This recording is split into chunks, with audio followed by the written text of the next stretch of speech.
Dear friends, 3 minutes to go. Hölgyeim és uraim, kedves nézőink, még 3 perc a kezdésig.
Ladies and gentlemen, in about 1 minute we will start with the final block of the World Championships here in Budapest.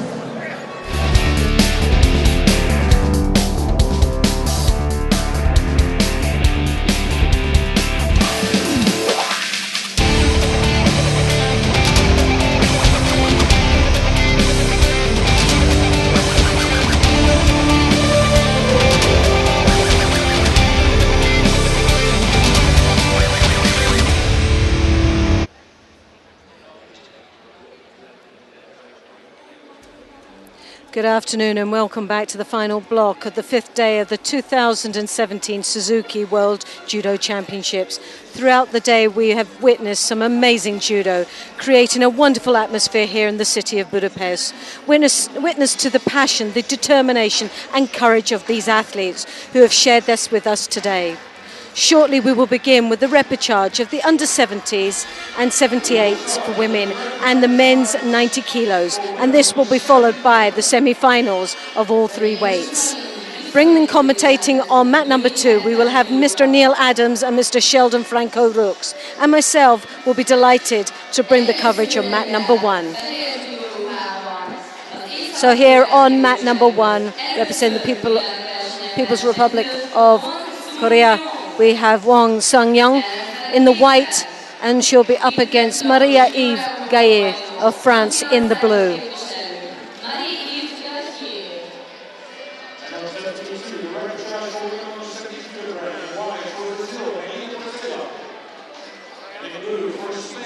Well, there's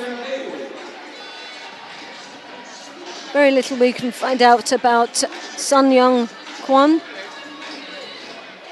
other than that she's had an amazing day here today in this competition, the World Championships.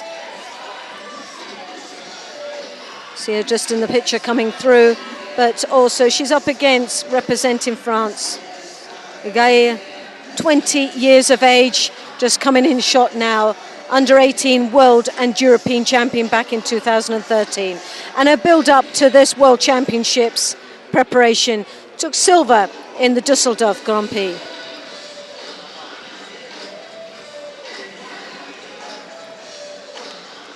Well, throughout the day, these young ladies have battled their way with 44 competitors in the under 70 kilos took part here. And now we are into the repechage. The last opportunity for place and an opportunity to win a bronze medal here in this World Championships. Well, there's a great start. Kwon now looking for an opportunity in the Newaza.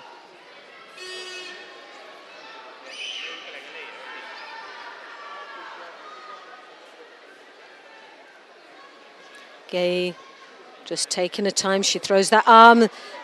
Well, looks for the Ashiwaza, stumbles her opponent. The Ashibarai took the feet from under almost. A great start, very, very positive, and a wonderful range of judo ability there from this French girl. She rides the Uchimata there. Well, it's a very fast start, very feisty match here.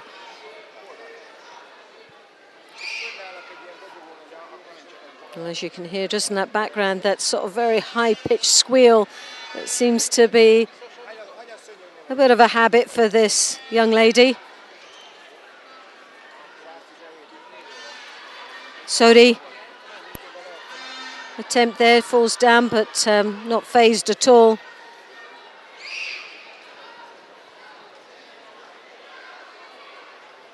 Mariev looking very calm and very composed out there.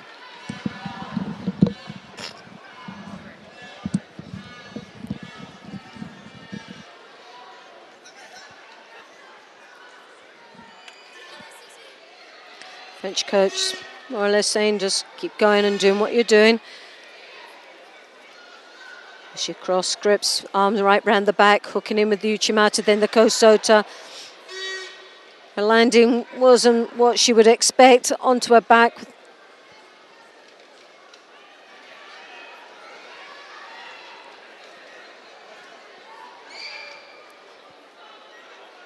Well, 2.5 minutes remaining in this contest. It's been a real battle here, but Gailly of France having this all under control. It's a very fast pace for the under 70 kilos.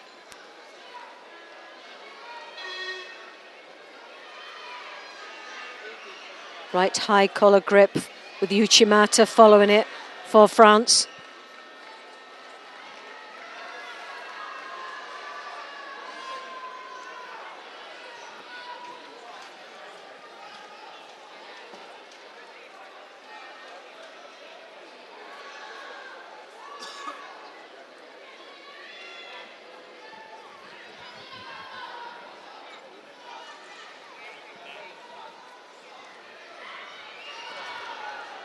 Moratisi and Aggie there. Kwan putting in a lot of effort. Looking very, very busy out there, and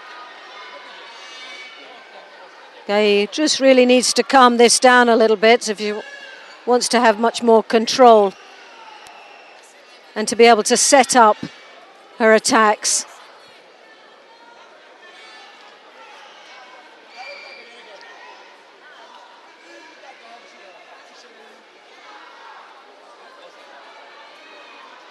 Gailly takes the right hand on that lapel, controls nicely.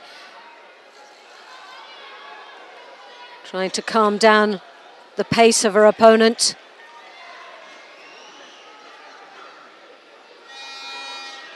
We'll use the feet to try and open up Kwan, to create the opening for the Uchimata Koshikaruma.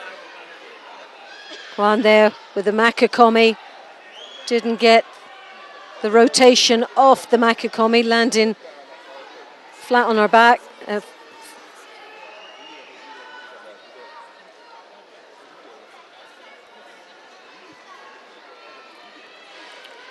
That high collar grip. Yeah, again trying to just control it. Goes round the back to counter. 40 seconds remaining. No scorers yet. It's been a very busy contest. The pace has been quite fast. A little bit erratic from Kwan. And a lovely counter as she spins under there. Pins, timing couldn't have been any better with 20 seconds remaining. Scoring a Wazari. Almost pinned with the Osakomi, but is persevering down in the groundwork with 17 seconds remaining. Well, for France, this is a good position to be in. Lifts, rotates, and pins. Sodi from Kwan wasn't as successful. Now finds herself in the Niwaza, and obviously the not best place to be as the clock ticks away.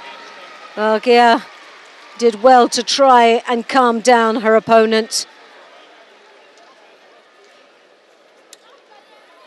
to give her more opportunity just to settle in and plant her attacks a lot more precisely in this match.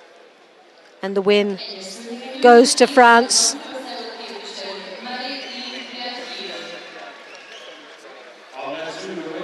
And a place in the bronze medal final. Well, there's the highlights of this contest.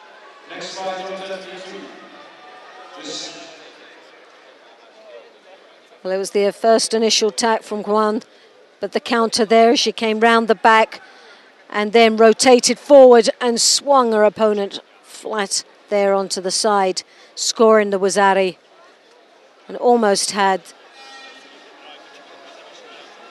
the Osakomi at the end of it.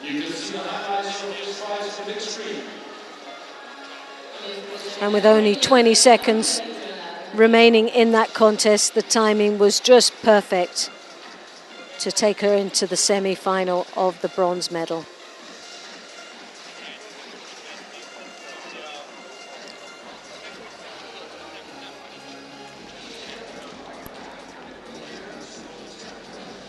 So now coming up very shortly, we have the semi-final of the under-70s.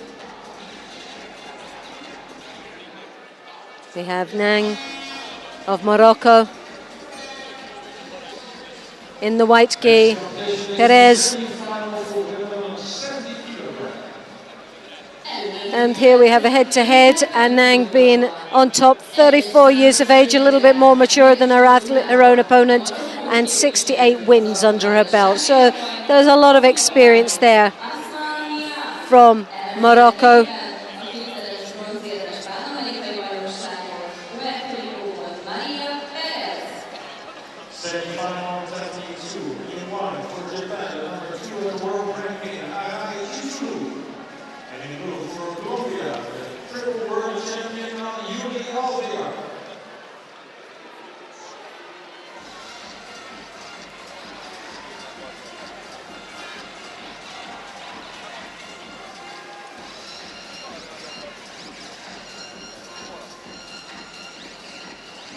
And this young lady from Puerto Rico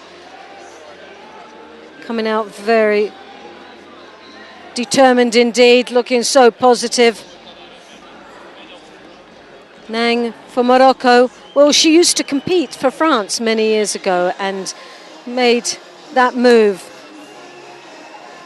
to follow her Olympic dreams. And the build-up for the World Championships this year, won a gold in Casablanca, and in the African Open and the European Cup had 2 silver medals. So it's been a good road to the World Championships. Both these athletes finding themselves now here in the semi-final, a chance in the final of the World Championships at under 70 kilos.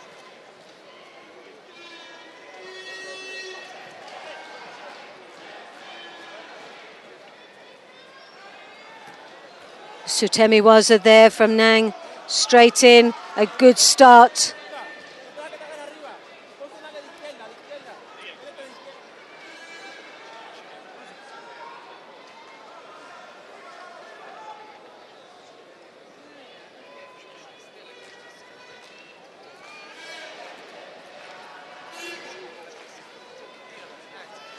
Well, both opting for the same grip, left to right.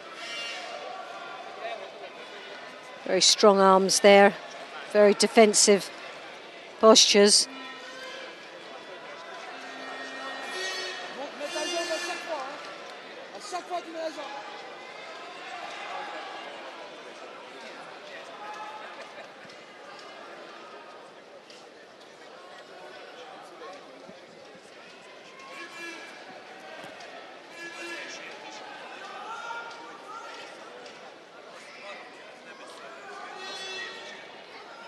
Well, it's still a bit of a settling process within these two athletes. Neither one of them giving too much away or sacrificing too much in the early stage of this contest with 2 minutes and 45 seconds remaining. It has been just a real battle of grips at the moment. Both evenly as strong as each other.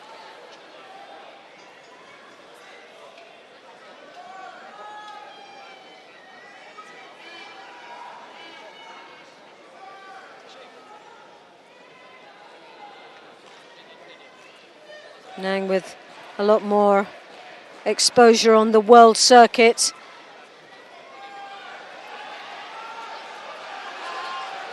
"34 years of age.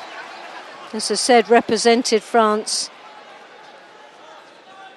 and made that change to be able to compete. Well, as we know, there's a real depth within French judo, and they've produced quite a few world champions in their past. And if you're a number 2 or 3, it must be the most frustrating thing, because at that level you can be still world class with a real hope of an Olympic medal and world medal, and still only be the number 2 or 3 within France. It's exactly the same in a lot of countries, like in Japan as well. For the Olympic Games, you leave home some very world class athletes and top in the world, because only one in every way, one can only represent their country in the Olympic Games. But the World Championships are a little bit different. We have 2 athletes that are able to participate representing their NOC. But with 1 minute and 32 seconds remaining, this nice sutemiwaza there from Nang. But there's a real battle, neither one of them managing to secure a score to be able that'll take them swiftly through to that final of the under-70s. And we've had some really strong athletes that have gone out in the early rounds. We've got Sally Conway from Great Britain that was beat in the last round. Got caught completely cold, and she's an Olympic bronze medalist, so Great Britain, that would have been a real disappointment for them.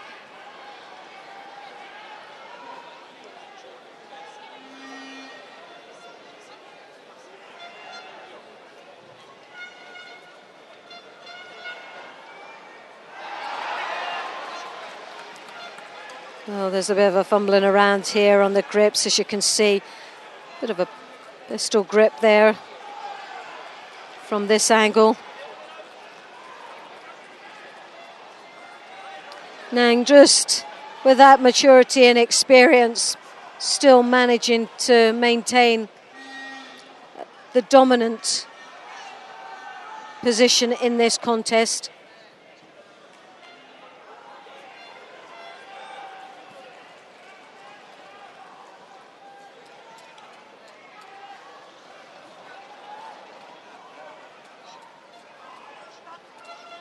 Throws that arm over the top, looking for the sutemiwaza. Gets, oh, so close.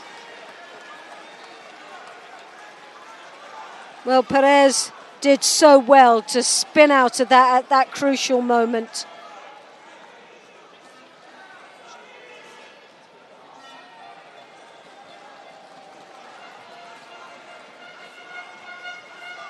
With 11 seconds remaining in this contest, it's looking more likely this will go to golden score. Judo being awarded there to Perez.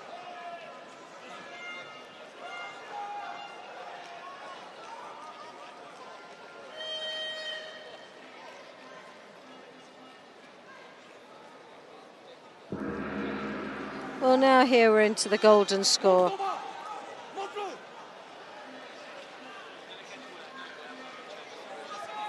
Very difficult to tear these two apart.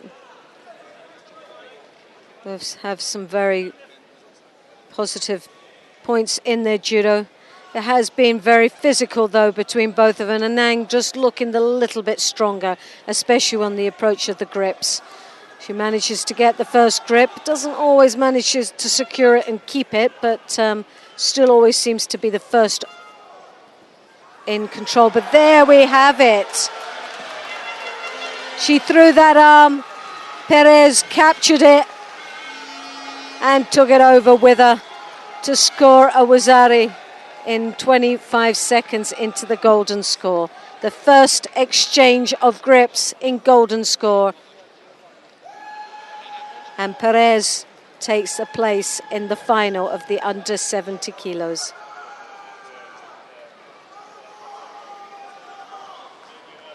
Well, this young lady for Puerto Rico cannot believe what's just happening right now. She's guaranteed a medal, and that's what she does know. What colour? Well, we'll just have to wait and see a little bit later on. But based on that throw, she's got as good a chance as anybody else in becoming world champion for Puerto Rico.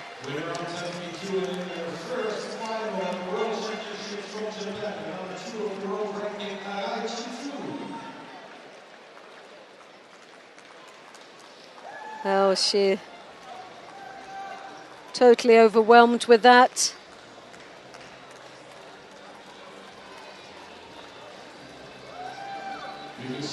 And here's the highlights of this contest.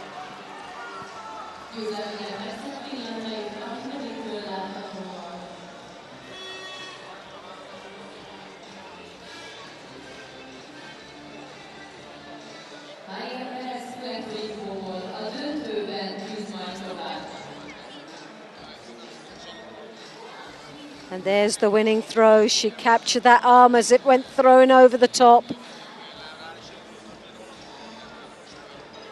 Spun underneath it, driving over the top. And that just says it all. Wonderful pictures there.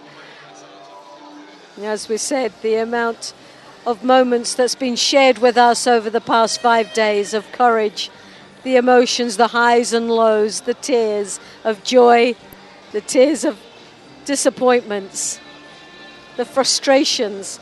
And it comes to the pinnacle point of all wanting to win that medal. And now, ladies and gentlemen, the record for men under 90 kilograms.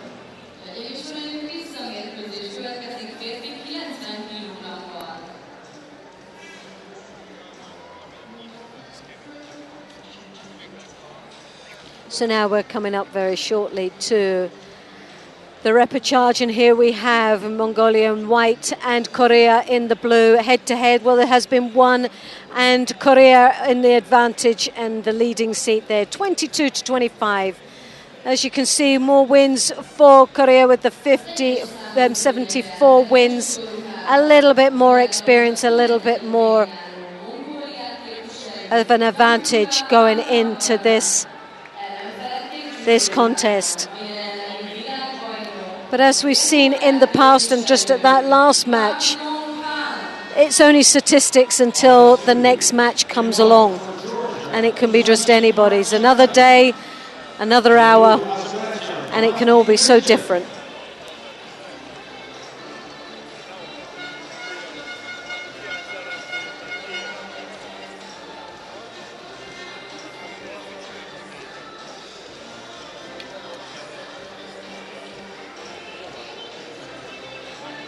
Gantulga, representing Mongolia, will be in the white. Guak representing Korea in the blue. And as you just see him there, coming onto the mat, looking very confident indeed.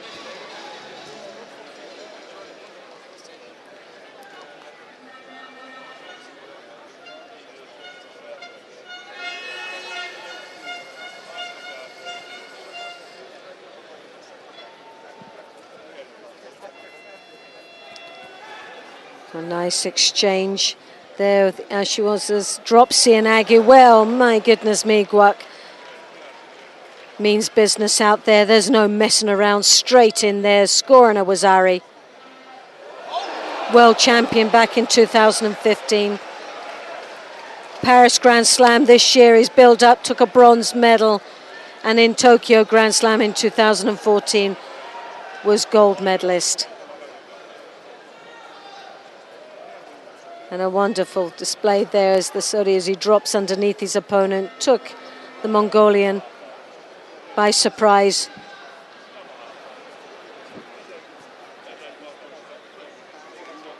Gantulga of Mongolia. His build-up this year for this World Championships. Well, he took a gold in Antalya Grand Prix and Hoi-Hoit Grand Prix bronze medal. He's had quite a few medals and a lot of confidence being boosted to this tournament here today, and some outstanding performances on his journey up to this repechage.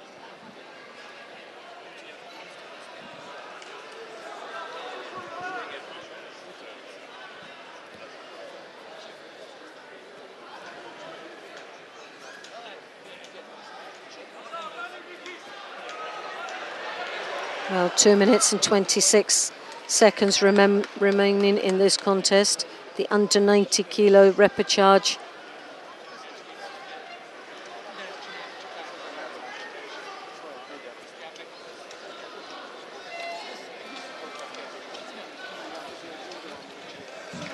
Judo now just been awarded. This is the second one for the Korean.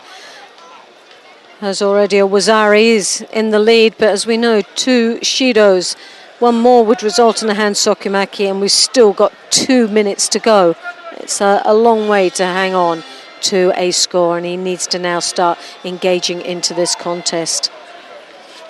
Any silly mistake now could cost him the contest and a chance for a bronze medal here at this World Championships.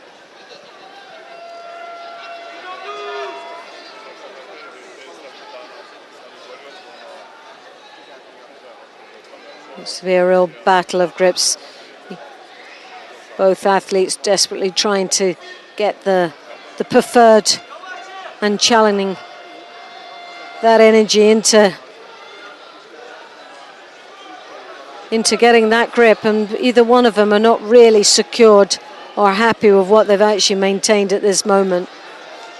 Guak with the Wazari, but 2 Shidos. Now this is becoming a bit of a dangerous situation. Either one of them now could forfeit this match by making any further silly mistakes.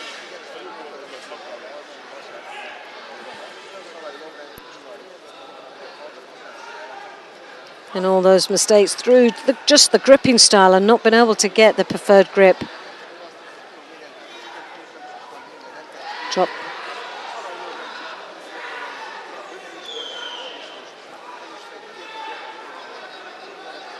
.34 and counting down, just under half a minute remaining in this contest, and it's looking, if Korea can just hang on without making any mistakes from now until the bell goes.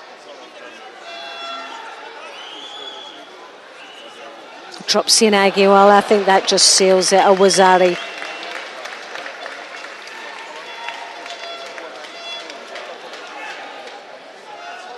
Oh, 7 seconds to go, but still with those 2 Shidos there, he can't afford to make any mistakes. Has to still engage in this contest and keep gripping and being strong.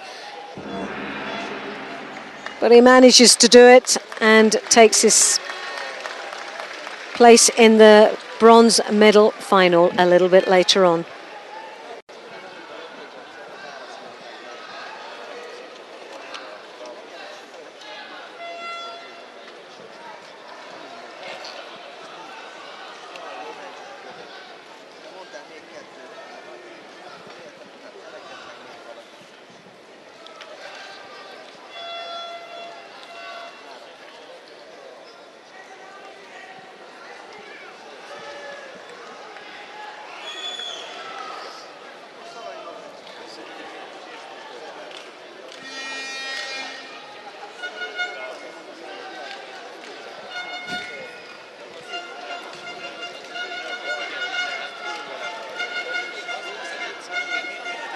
As you see, here's the highlights of this match. Both looking very positive as they entered onto the tatami. It was a battle of grips, but that first exchange as he drops underneath, scoring the Wazari.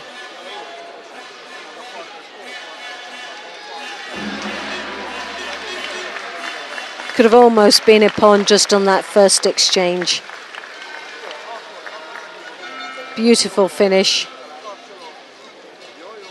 And from on there, it went from one battle to the next with the accumulation, but right at the end, just to seal the fate of the Mongolian, that dropped Sianagi for another Wazari.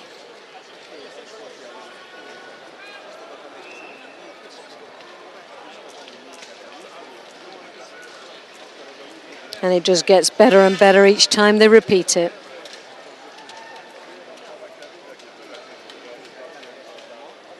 The winner of 72 for Georgia he will be in the bronze medal for the second.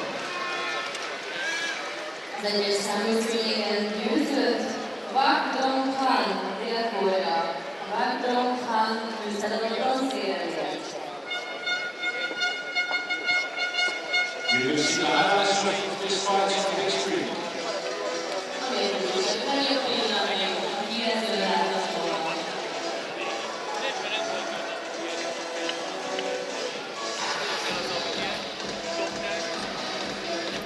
So now we're coming up to the semi-finals of the under 90 kilo category.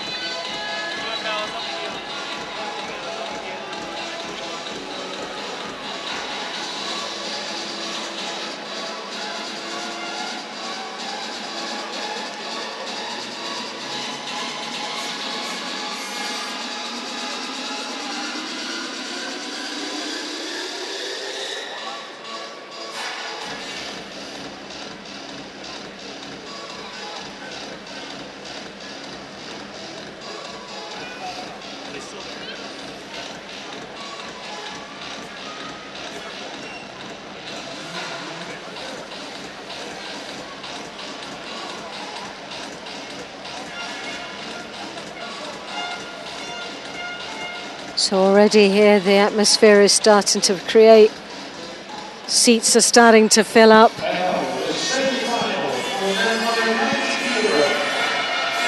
And now we have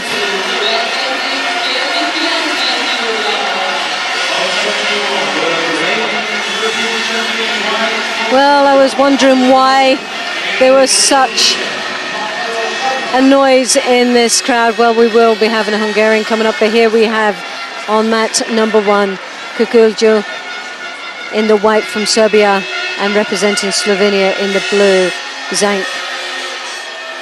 This is the semi-final of the under 90 kilos.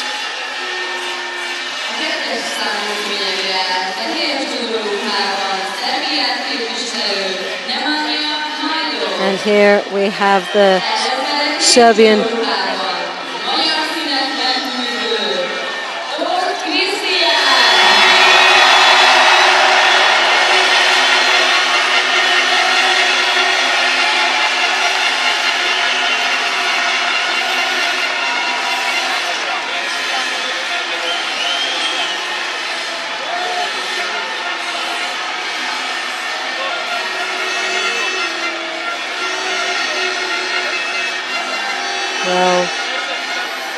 definitely very much focused on this semi-final, a chance in the final for the World Championships. A guaranteed medal if they make the into the finals. Serbia in the white, Slovenia in blue. Now the Serbian in the previous match in the quarterfinals, fantastic performance.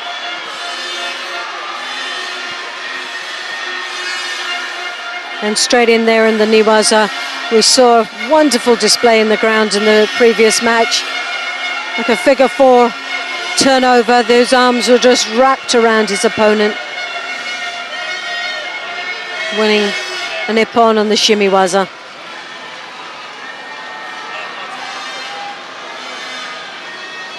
Koichigari there, lovely attack.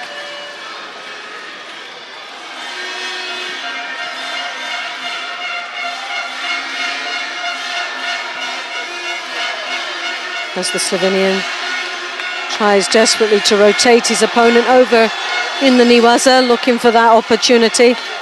both very competent down in the ground.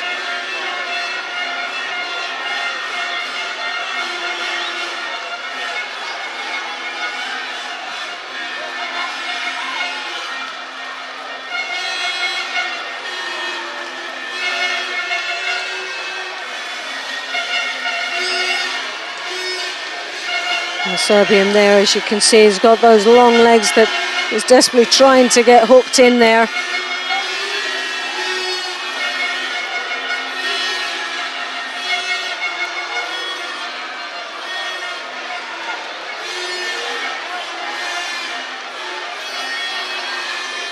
Both gripping up at the hands first. The left hand around the back on the belt with the hips coming through.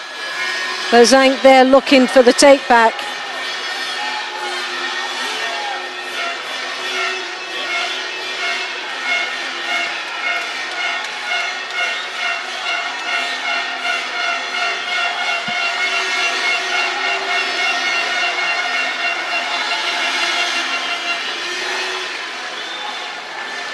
Sutemiwaza there for Slovenia. Serbian now just looking to try and, first of all, should be tying up the upper part of the body. And I'm not even going to say it this time. Should have tied up first.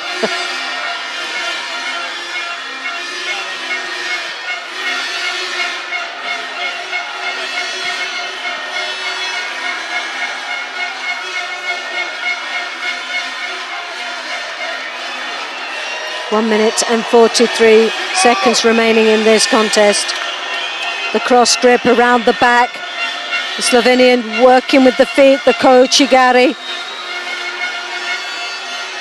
A flurry of attacks, but really so many, his opponent didn't know which way to fall.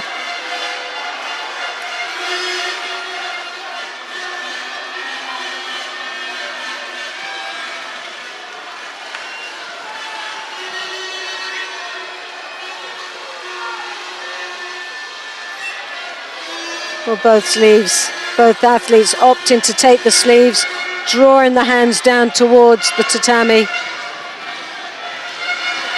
Serbian steps across, leg goes through the middle, but we have seen him with a cracking taitoshi in the earlier rounds. Now is in a position of the jujikatami. The legs need to be a little bit tighter as he draws that arm out. Well, we know he's very competent down in the Niwaza, but against the Slovenian that always feels and looks positive in the ground, not sure if he's going to gain the same opportunities as he has in the past.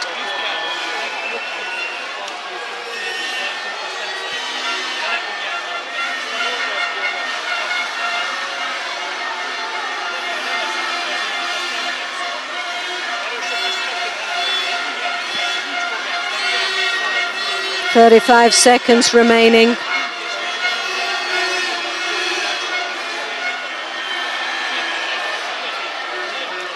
Well, there's an opportunity here for Serbia to not only get one into the final, but an opportunity to get two, which would guarantee gold and silver. Will that dream for Serbia come through? Well, on the both mats, it is looking like that. There's no scores. These have been two very, very tough matches, and we're into seconds of this contest finishing and going into the golden score.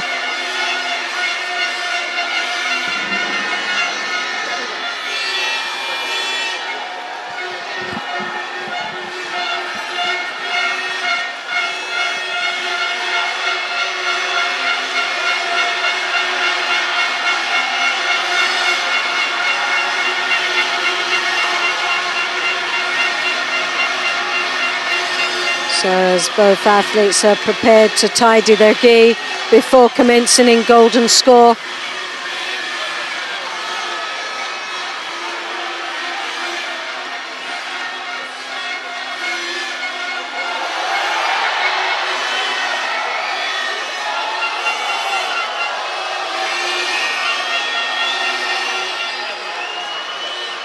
A real battle once more with the Uchimata combination with Ochikari.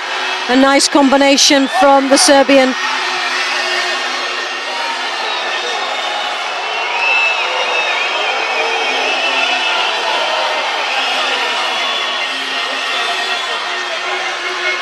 Half a minute already gone in golden score, and the battle still continues. Neither one of them closer to getting into that final as where they started.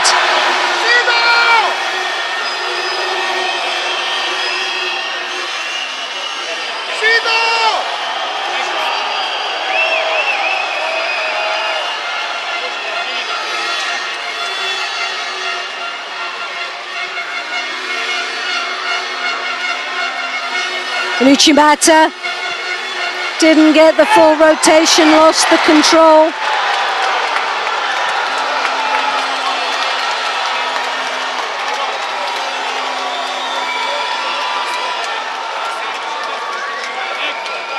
And for Kukulja, he won't realise that his teammate's already in the other semi-final. He's in the final already for Serbia,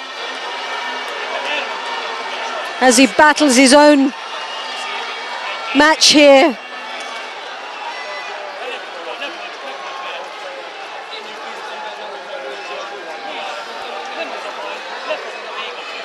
Well, this would be an amazing achievement for Serbia to have two athletes make the final.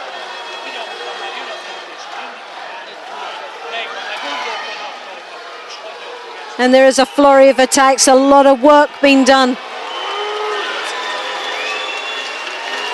from Kukulja of Serbia in white. He's been really keeping the pace, dominating this match, not only with the grips, but with the attacks.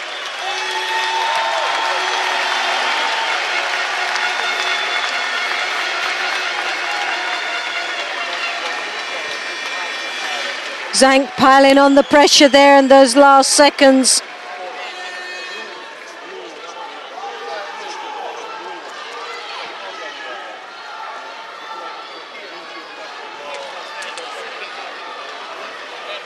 Six minutes these athletes have been at it, battling away to get into the final of the 90 kilo category. In the other semi-final, Serbia have already sealed one place. Can they get the second semi-final place?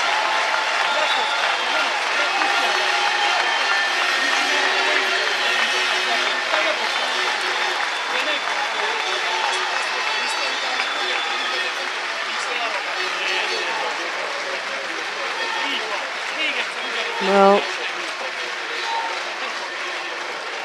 Kukulja is looking a little bit weary here in these last seconds.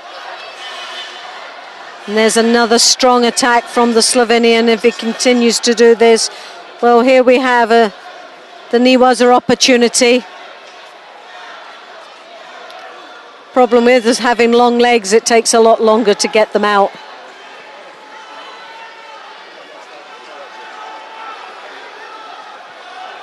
Well, I think if Slovenia just gets one more strong attack in, it might draw the attention to the referee. But, oh, well, for the Serbian, that was most probably a little bit of a sigh of relief to get one in, just to keep the pressure off.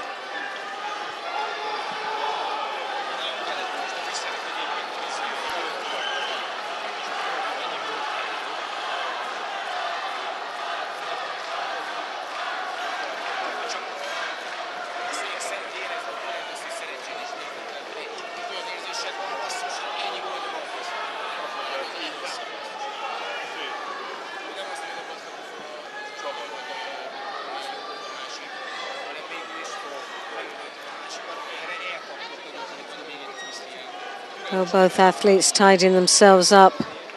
Wazari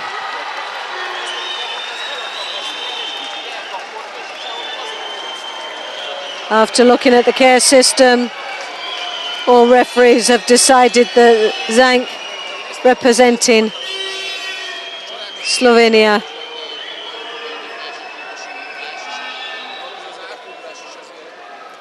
scored a Wazari off the initiating the first attack, although the Serbian tried to counter it.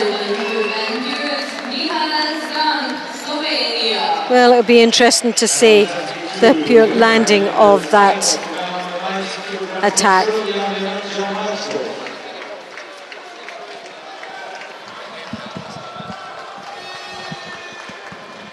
Well, here we have the highlights of this semi-final.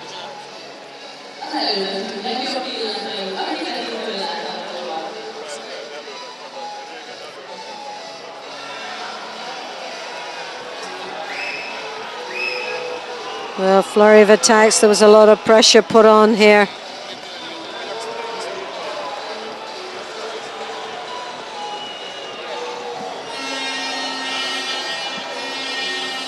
Oh yeah, a lovely Kochigari.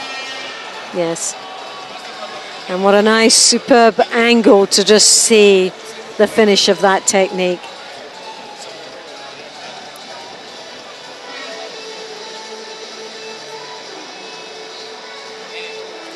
Combination of attacks, piling on the pressure. And Zank catches with the Kochigari, scoring the Wazari, and a place in the final of the 90 kilos.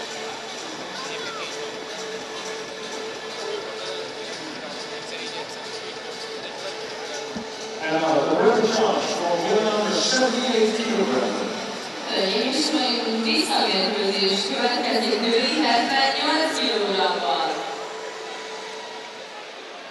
Now we have the repechage of the 78 kilo women. Gallion in white. And we have Ontomashi in the blue from Cuba.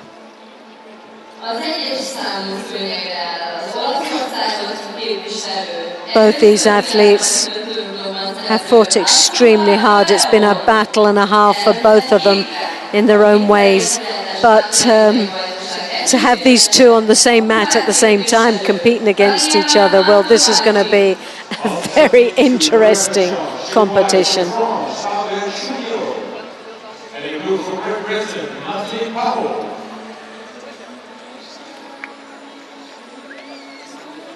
And Tomashi had an outstanding performance, and delighted all of us in our performance against Ju in the earlier rounds, with the Diashibarai sweeping the feet away from Abigail Ju. A match that almost went 8 minutes, and still she looked as fresh as a daisy at the end. Gallion, well, this young lady has showed so much heart and determination. Both have real strengths. Both have a lot of fight in them and determination.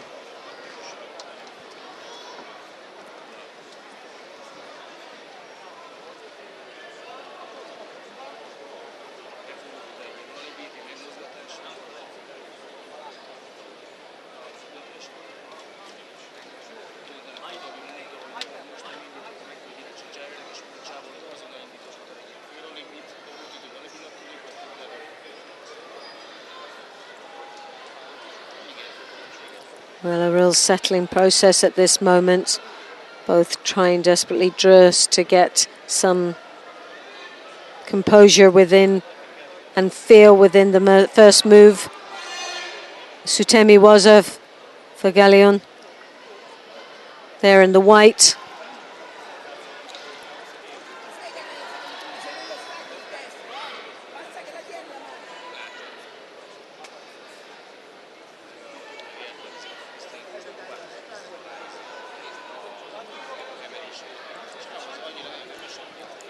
Gallioni leading there with the right side, trying to get that right hand over the top. Left hand trying to catch the lapel as she attempts to throw the right hand over the top.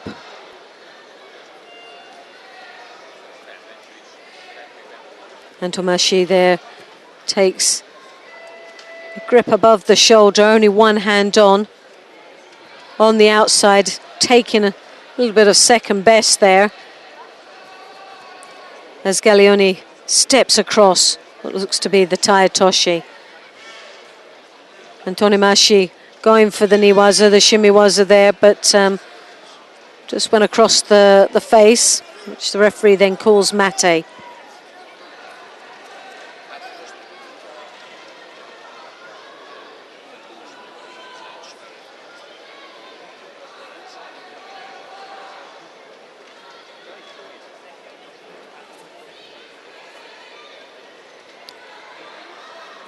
And Tomashi there with the arm over the top, that left hand, as she draws pressure on her opponent's right arm.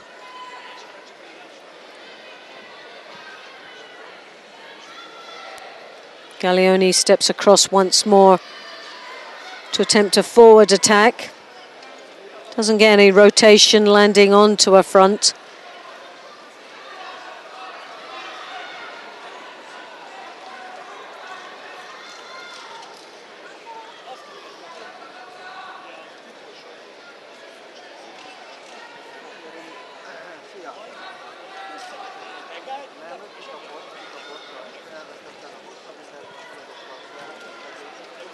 The Uchimata there from the Cuban. Most probably one of the strongest attacks so far in this contest, as Gaglioni there looks for the Sangaku turnover. As we know, the Cuban's very, very strong and defends quite well in the Niwaza. 1 minute, 4 seconds remaining in this contest.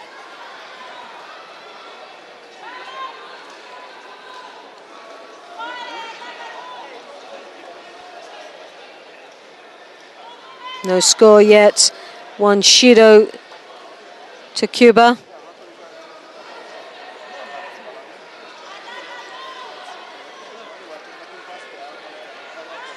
Gaglioni taking the right hand on the lapel, trying to block out that left side of the Cuban.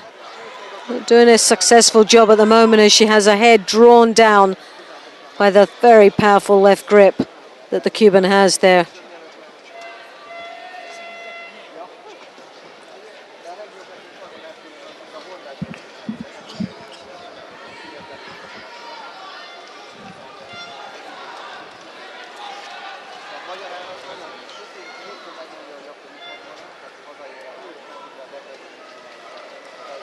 Well, Gaglioni once more, first hand on, looks to be secure enough, takes the sleeve, steps across, initiating the first move, but now we're on to the repechage.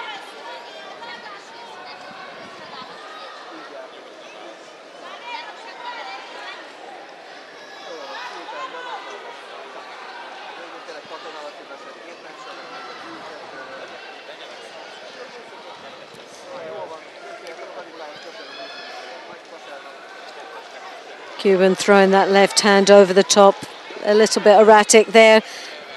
Nothing really to follow up from the powerful exchange. Uchimata, combination there with the koichi.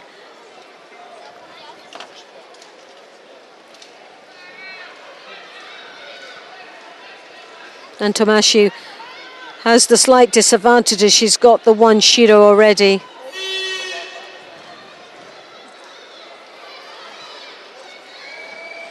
Well, another forward attack there, but again with only 1 hand on is very difficult to be able to throw anyone.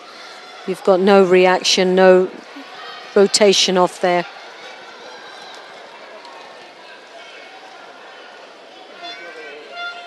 Gaglioni there with that right hand on the lapel once more, takes the sleeve again. She has the 2 hands, but totally dismissed then by the Cuban.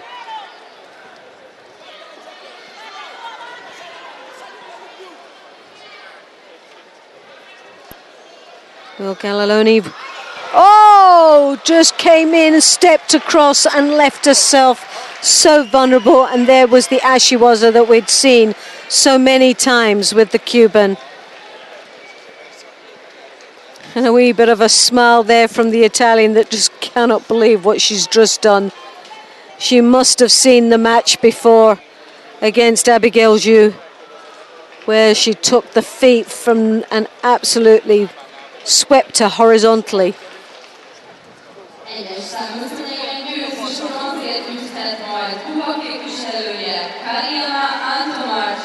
And Tomashi then goes into the bronze medal final.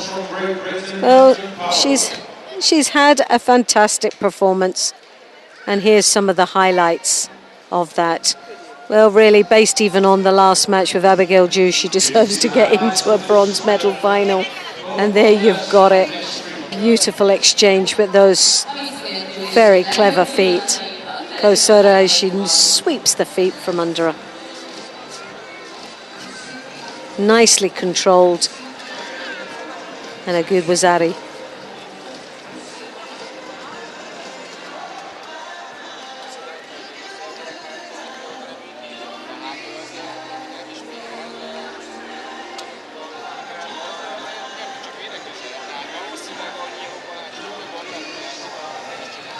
Some wonderful exchanges there.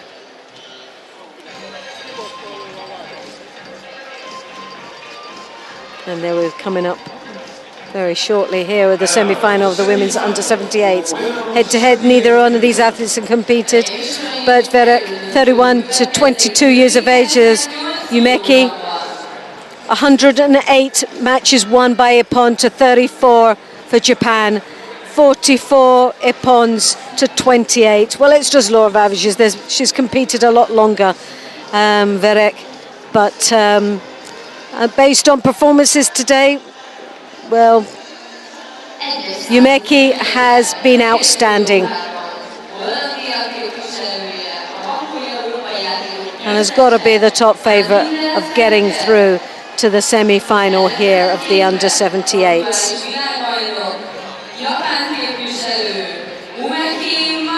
And here you have Verek.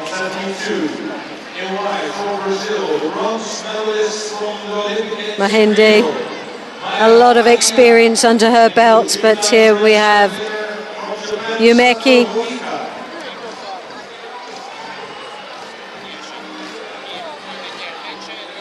Looking very comfortable as she walks to the tatami one.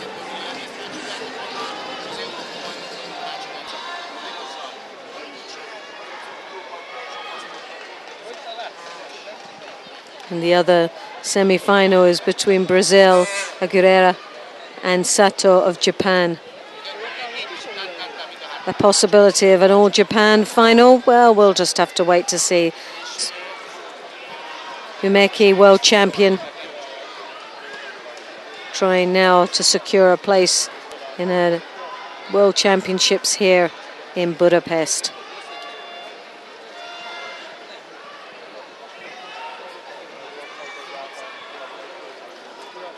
Well, lovely strong grip there from Umeki.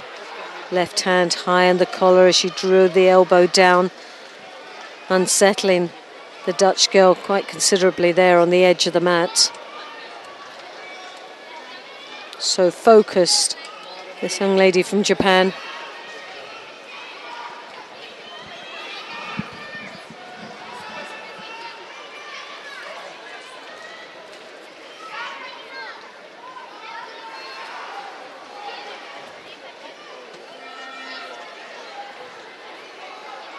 Both opting to take each other's sleeve, draw that down and work with the lapels. Very similar in gripping styles, but Verek taking the first Shido with 3 minutes remaining in the contest.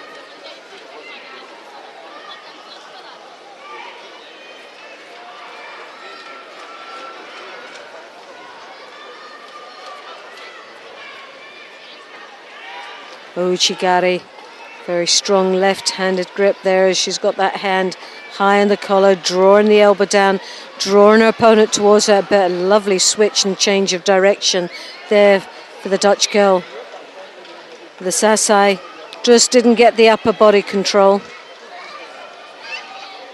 But nevertheless, nice exchange and a breakup of what looked to be a build-up to a big attack there from Yumeki.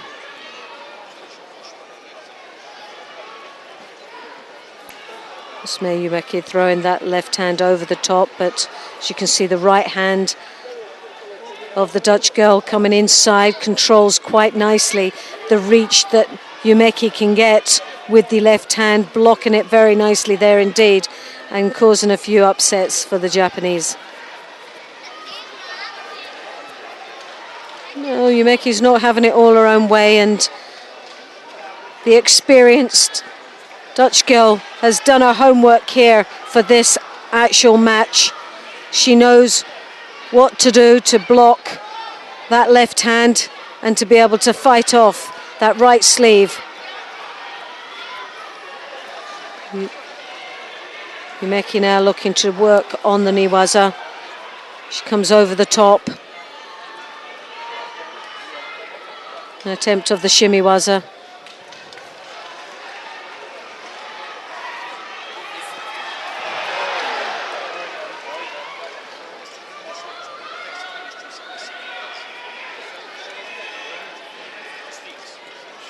Yumeki starting to get slightly frustrated there. She's desperately trying to get that left hand over the top. Blocked well and working off the block is the Dutch girl, but she's left herself a little bit open as the head starts to go down, and she's breaking her up a little bit here and making her look very scrappy. The Ouchigari, a nice attack, scoring a Wazari, and now with 1 minute remaining in this contest, she follows through into the Niwaza with the Sangaku turn.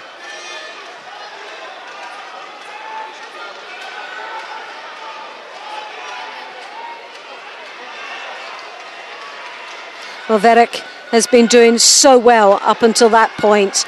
Just lost the grip, just lost the block for the rest, her opponent's left side, and then the head went down, she lost the balance, and the Ashiwaza was available there for Japan.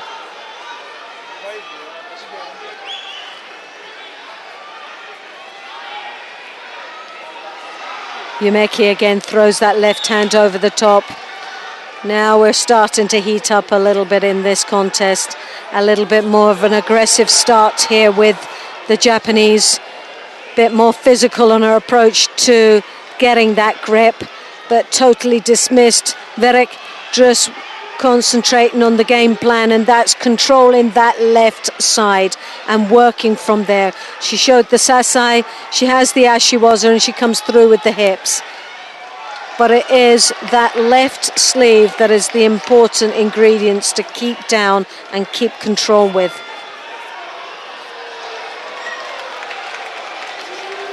Yumeki once more, this time still trying to throw that left hand. She's got the right hand on her opponent's left sleeve. Tries to come through,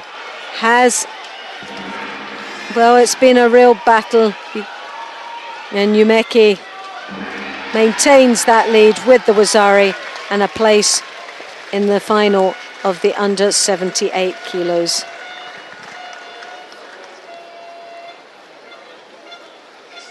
And Brazil goes into the second semi-final. So it'll be Brazil versus Japan a little bit later on. Well, that was the last match on mat number 1, but we will be continuing on mat number 2 with my colleagues, Mr. Neil Adams and Mr. Sheldon Franco Rooks, who will be following the bronze medal finals and semi-finals of the under 70s, under 78s and the men's 90 kilo category.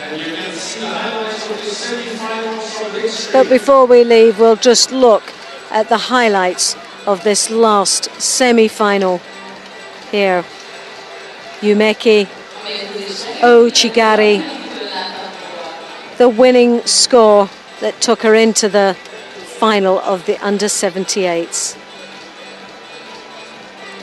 She was a little bit frustrated in this semi-final. That left side was dominated quite considerably with the Dutch girl, who did a lot of work to try and stay in this battle of the semi-final.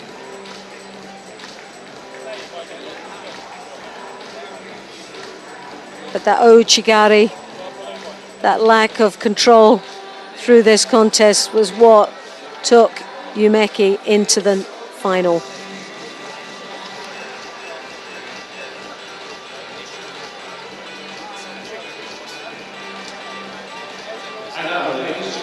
So for me, Loretta Cusack-Doyle, what I'd like to say is thank you very much for joining us for the 5th day of competition here at the 2017 Suzuki World Judo Championships, and we will now continue on mat number 2 with Mr. Sheldon Franco Rook and Mr. Neil Adams, who will be covering the bronze medal finals and the semi-finals. So for me, goodbye, and we'll speak tomorrow.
Yeah, so it should be a good fight, this. Looking forward to it. Oh, look at that. That's what normally happens to with Alvia, but it's gone for Gahi. Gahi does Sodomaka Komi, takes her down for a score. Opening seconds.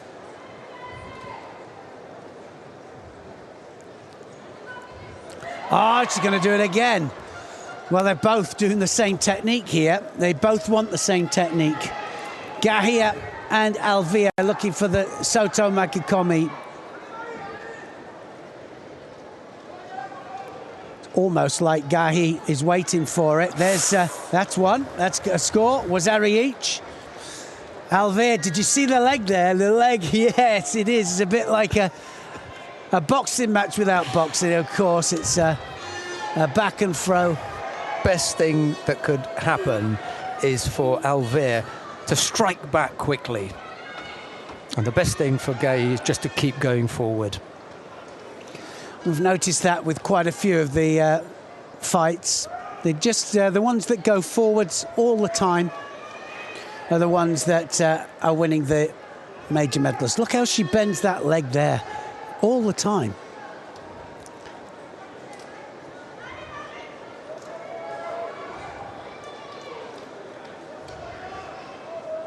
So all evens now. Gahia. Well, this is all attack, isn't it? Absolutely. No passivity here. Oh, she gets another one for that. You know, this is exactly what we're talking about with this score. Lands on her side front, but gets the score.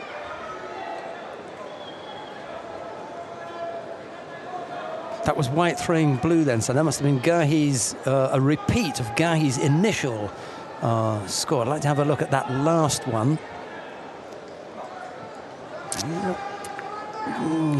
Toughy. We've just seen it the once. For me, no, it wasn't. And no, they've taken it off. So 1-1.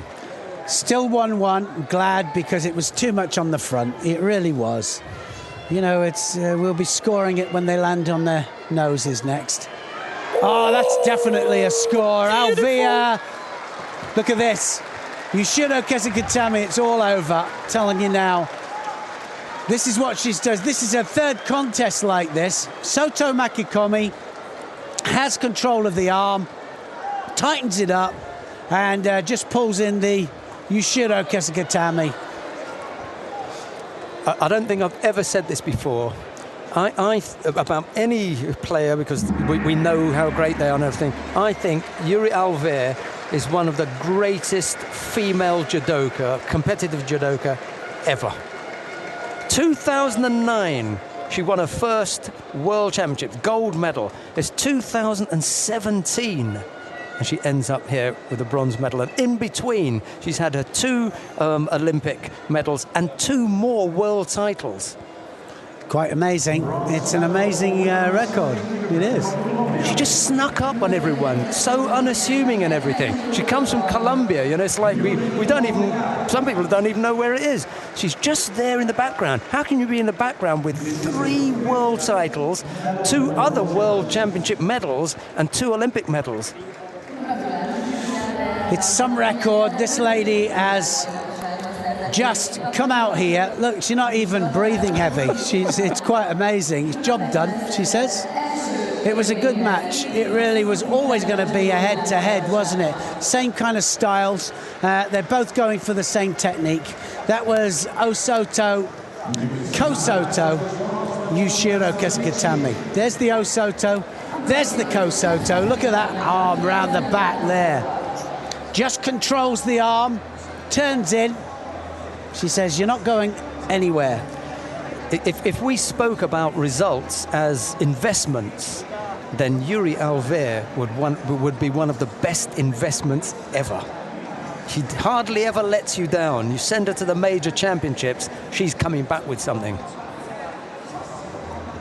Maybe not greatest, but one of the most successful female players ever. Well, I agree with you, and very humble as well. Like I say, she walked off there hardly having broken a sweat. Well, that was the first of the bronze medal matches. We've got another one, Neil. Maria Bernabeu of Spain faces Asma Niang of Morocco. It's Bernabeu in the white judogi, Niang in blue. I can sit back down now. Take the light weight off my feet.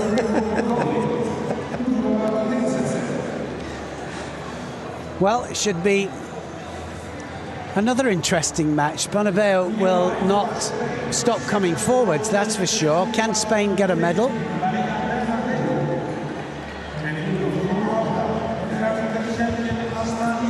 Silver medal at the last World Championships, and here again another chance. Yeah, it's the consistency, isn't it? That's what we're after. The long walk, as I called it. I did a little interview with CNN, and we just walked down that corridor there where the fighters are going, and felt my knees knocking again. It all came back. Bernabeu in white, Niang in blue.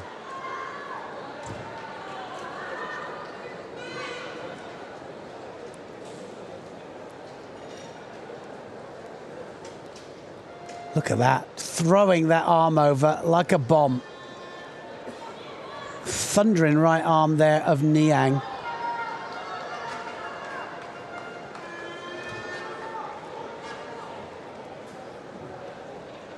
Bernabeu saying no. Look at the left arm there, into the armpit. All about pace. A lot of these matches lost because the pace isn't right. Fall behind on a couple of Shidos and you can lose it. Osodagari attempt there from Bernabeu.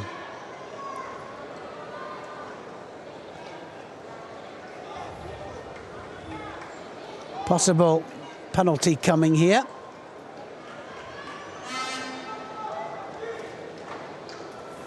And that was the long walk back, wasn't it? It was the long walk back to the middle.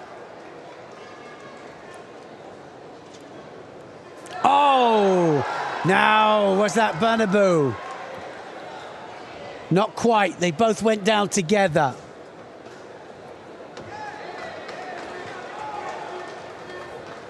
No score for that. I think it was Niang that started the movement. No, in fact, it was Bernabeu that started the movement, but her hands, she lost control with the hands.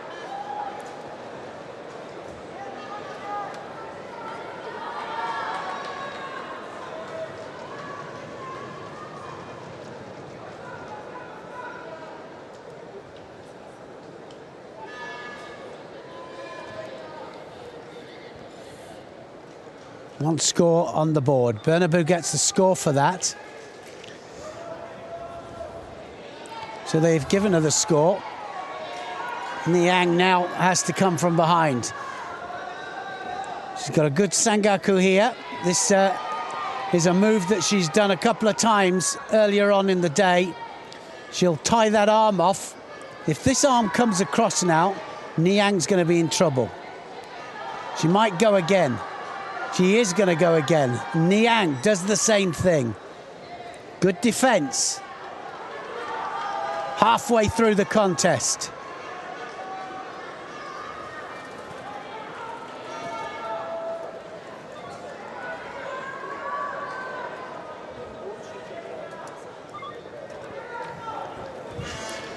Well, it's up to Niang now to take the initiative.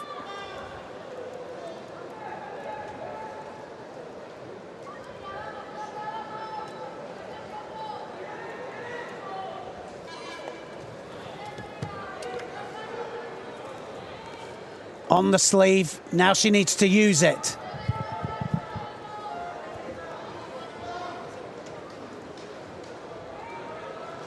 Kosoto!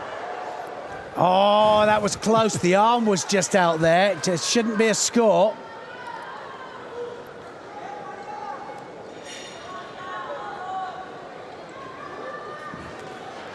Well, she really committed there, Niang.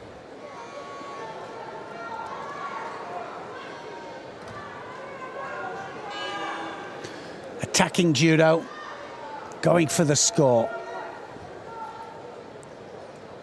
It's never going to be easy. You're never going to be just walk out there unless you're Abe, of course. That's going to be, surely, it's got to be something because she just dropped on her back there.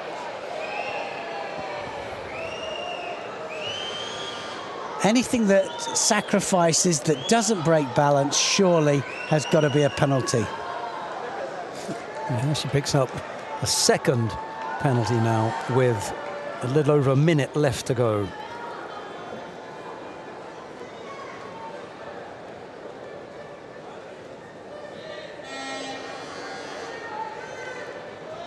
"50 seconds left on the clock. Bernabeu ahead. She's holding on. 40 seconds, needs to make it positive.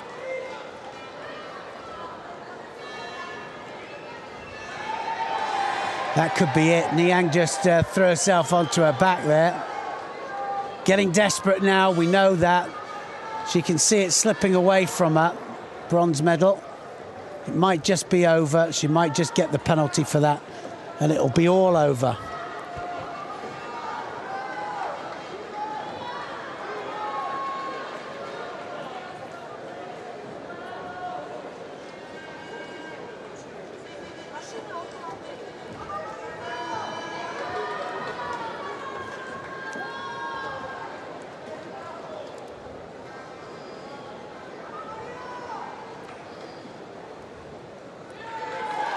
So the third penalty to Niang. Bernabeu has won the bronze. She gets another world medal. 2 world championships on the trot. Disappointment for Asma Niang, who's made her way to her best result ever, but didn't give her best in the bronze medal contest. No, I don't think so, but, you know, this lady here has been aggressive, really aggressive all day, really, really strong, and she's been on it, you know, and transition as well. Look at this. She's off. I thought she was in the 100-metre sprint then. fantastic stuff into the arms of her coaches and very passionate people, aren't they, the Spanish, and they'll be very, very happy with that. Medal for Spain. This lady will be disappointed, like you say. I don't think she had the best match there.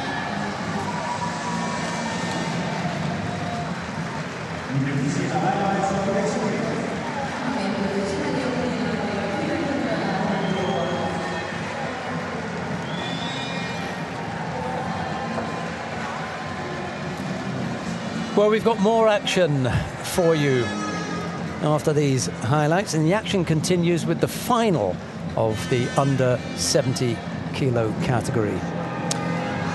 Same situation there, tried the counter, fell on her own back. Barnabou starts the technique. Then, well, she goes for the counter there, and Niang fell onto her own back. But, well, you could argue that she lost contact with the hands. Anyway, she gets the score.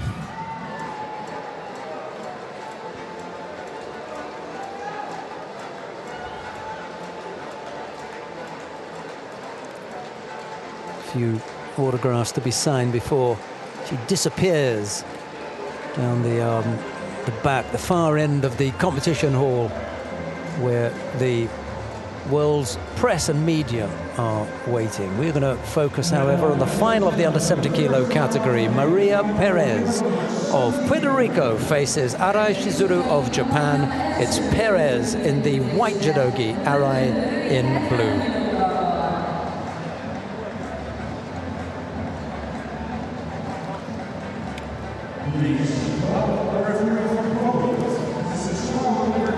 Well, there's the road to the final. Look at that. And, yeah, you're laughing. Yeah, we just got the timing wrong with the graphic there. We cut Swavomir's head off. Poor fella. This is terrific output with angles and shots and slow motion replays. We've seen some amazing ones. There was one this afternoon. I just want to take that home and show it on the big screen all the time. It's a terrific shot. That one was not so good. So Perez is going to be wearing white, and Arai Shizuru of Japan, she is in blue.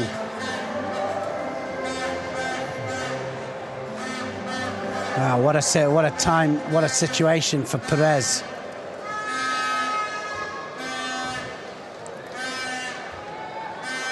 First time they've ever had a world finalist. And Perez here. Wow, could you imagine if it happened? Arai, I think, probably upright stance will be difficult for Perez, but, well, anything can happen here. We saw it in the under 81 kilograms. Not an absolute surprise, but it certainly was an amazing performance.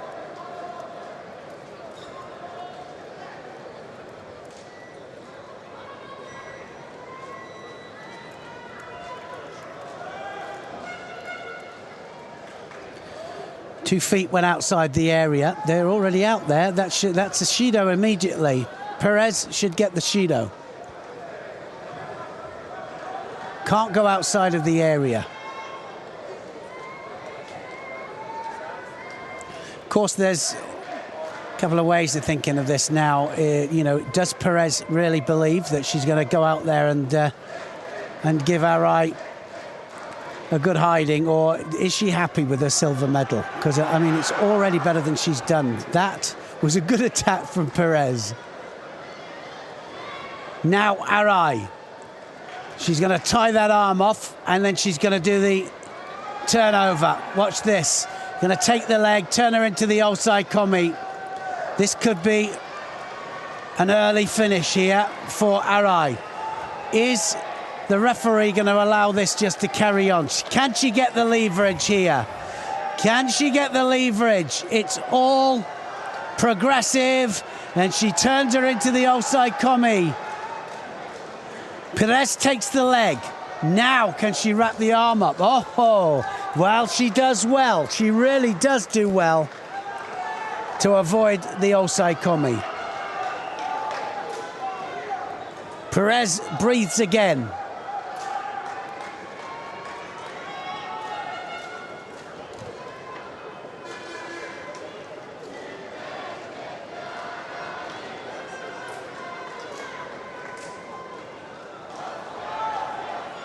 Single Shido against Perez. Half the contest gone, still in it, just that one scare that she had on the ground, and she's still got her good throwing skills to fall back on, so she's had to tap out. It's all over, it's all over. That shimiwaza was on from Arai, and it's another gold medal for Japan. And, well, you know, she kept her neck up. And like you said, then, Sheldon, she was doing so well. She was in it, absolutely in it, neck and neck. Just one Shido in it, kept her neck up, and it's all over.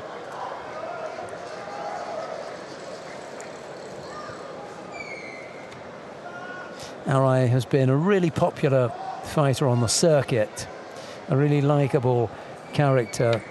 All the hard work has paid off for her, and I think Perez, you know, is going to go away from here and hopefully very, very quickly realise, wow, I've been on the podium at the World Championships. I was in the final at the World Championships. Hey, I've got silver medal.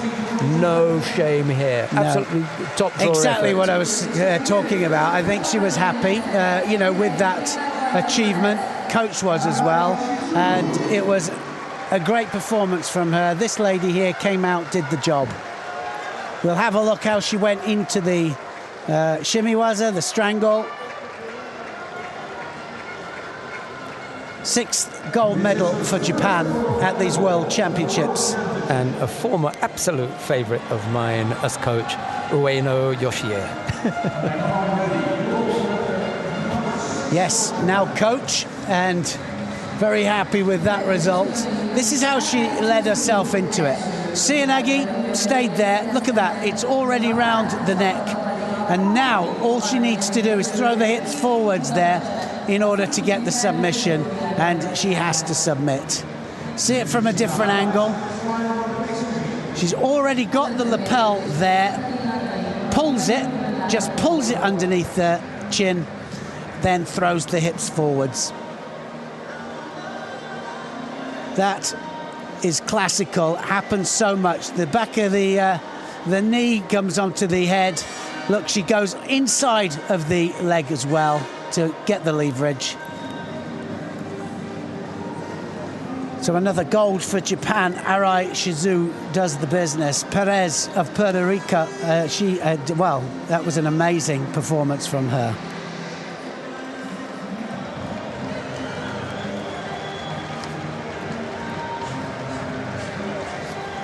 Right, coming up next, the first of the bronze medals in the under 90 kilo category. And here we go again. It is home man time. Kwak Dong-han of the Republic of Korea faces Todd Christian of Hungary. It'll be Kwak in the white judogi, Todd in blue. Neil. Well, world ranked number 5 there against Todd Christian, and well, world ranked number 5, but he was the defending world champion, but of course it's not going to happen. He's fighting for 3rd place here against the absolute favourite in Hungary, that is, certainly, and certainly in Budapest.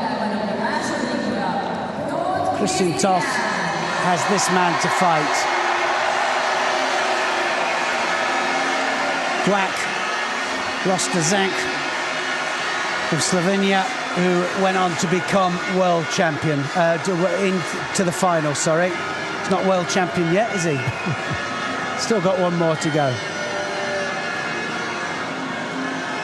Little smile from Toth.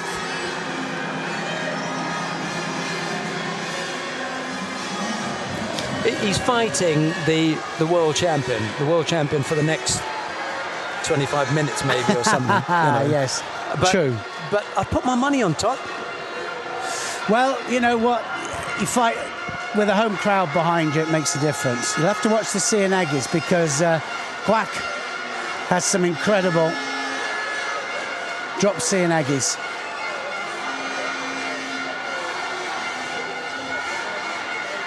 They'll have to grip up. It's going to be a Shido if they don't. One technique to Toth, one attack. Second one to Toth.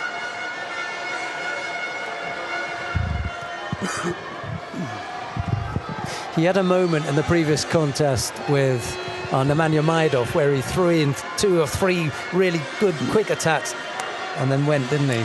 He did. You can throw them in. You've got, yeah, exactly. Well, he's 2 attacks up at the moment to Guac. Guac hasn't even started. He's got a grip up. That's the 3rd one in. Shido coming to Guac.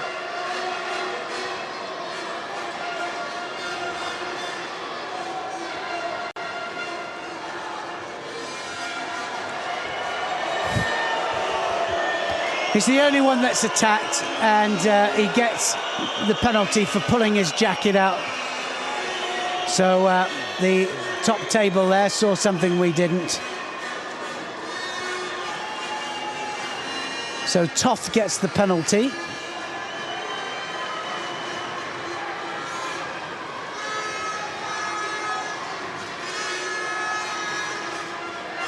Still not over, of course. Still plenty of time.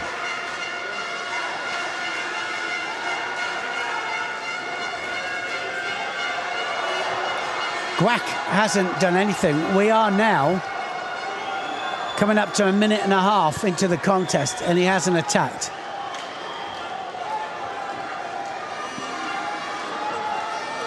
And this is what we were talking about, being off the pace.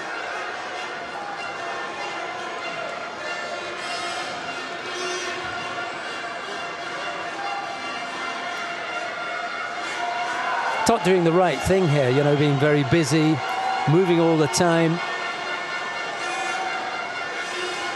Yeah, he is doing absolutely the right thing. And like I say, Guac now has gone 2 minutes without one single attack.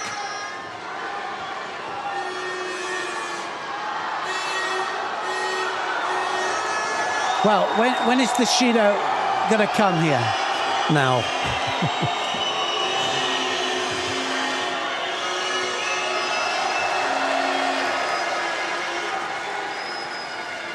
Well, he must be. Guac must be thinking, well... It's Christmas, isn't it? Yeah, it must be. But, well, he's thinking, well, he got away with that. There's the first one. First kind of any attempt at Cianagi whatsoever. There's that camera shot that you were talking about. Oh, I love it. I love that camera shot. Down there, and... Yeah, I'm getting used to it myself now. Oh, beautiful. That's what we want to see.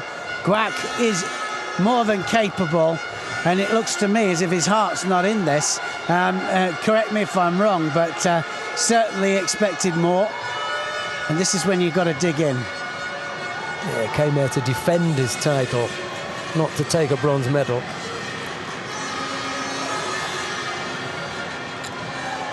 Another nice shot. Yeah, it is terrific view. It's everywhere except inside. Well, again, Toth attacking, beating him to the attack every time. There's the support.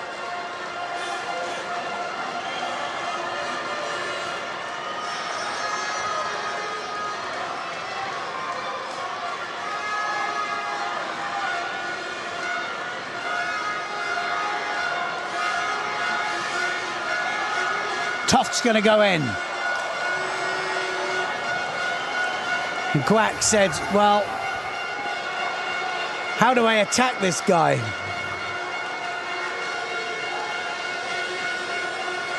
I think Toth's doing the right thing. It's good tactics. He's first in every time.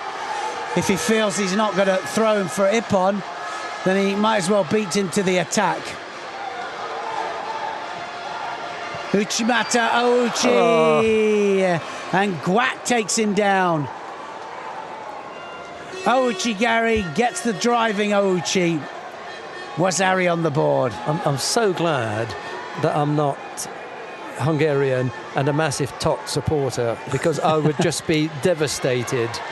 You know, 2 occasions he's gone over when he's looked on the verge of doing it. Well, again, like I say, it's gone against the play, hasn't it, of the whole match, because Toth started it off with attacks. He's been attacking all the way through. He gets the first penalty, not Guac, and now Guac, the first technique that he does properly, and now he's on the defensive. It was a good technique, mind. It was a good ouchigari. 2 seconds left on the clock. 4 is the minimum. Sorry. Exactly. Bronze medal for Guac. Christian Toth will be beside himself. He just can't believe how that slipped away from him.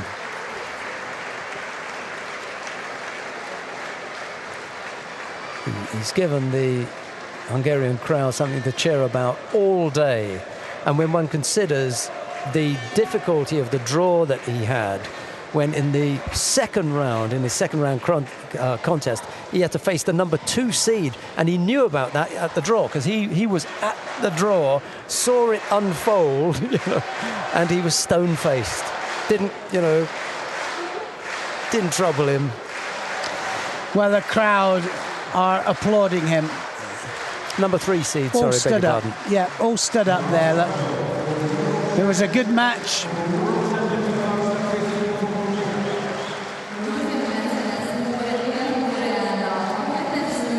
So Guac is the bronze medalist. His crown is about to go somewhere else.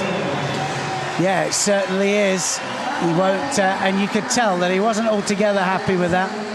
Not happy with the way it went. It was a good technique in the end that took Toth over. But Toth ends up with nothing. A 5th place finish. We do give, by the way, the International Judo Federation do give certificates for 5th place finishes. I know that that's no compensation, but they make very attractive framed pictures that go up on the wall. And the reason I say that is Kim Sol-mi left her certificate by accident with me in Rio in 2013, and I was able to hand it to the North Korean team today. So Uchimata it started with, then it went into the ouchigari. There's the Uchimata, change of direction there. Toth straight the way onto his back.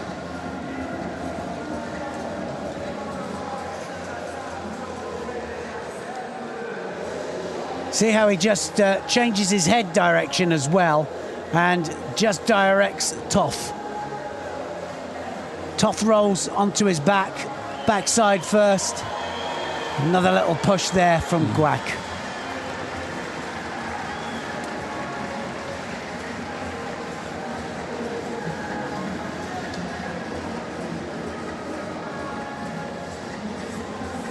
Well, we come now to the second of the bronze medal contests in the under 90 kilo category.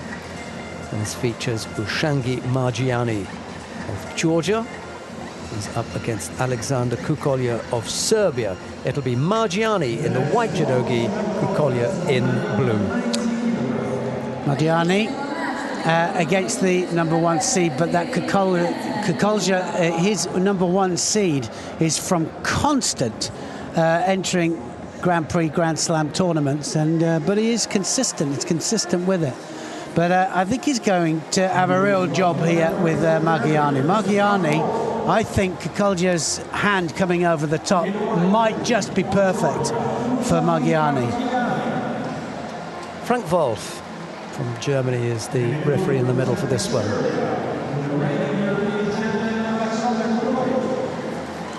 Do you get the feeling that they haven't done the lighting here in this final block like they have the last few days? Yeah, you could be right. Because it appeared to be, slightly. We needed our light on the other day to read our stuff, but today's left the lights on. Just something I thought I might throw in.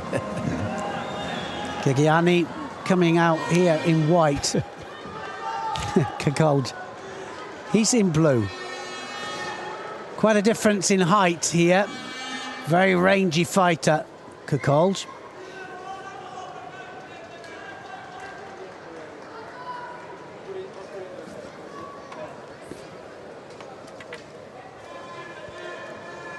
Pinning the sleeves straight away.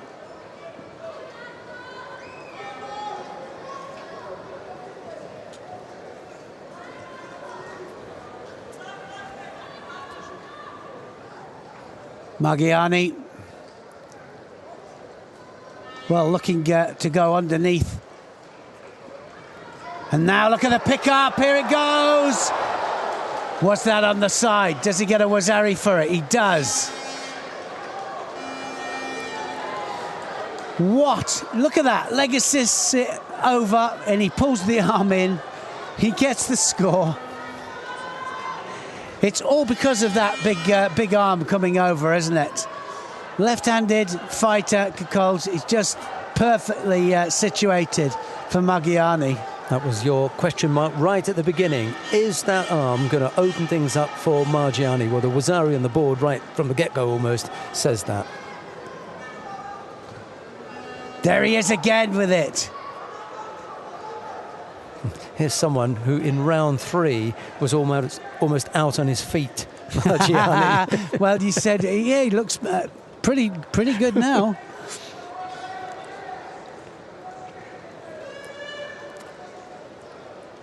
Actually asked the Georgian doctor whether he was okay to continue. Yeah. He always looks like that, apparently. Yeah, don't be silly. To Margiani then. One was Ari up. That arm, Kukolj, got to be a little bit cautious, I think. See if he risks it again. You know, having gone over once, whether he's going to risk it again. Well, just looking at it now, he's not throwing it over, is he? And you've got to wonder why.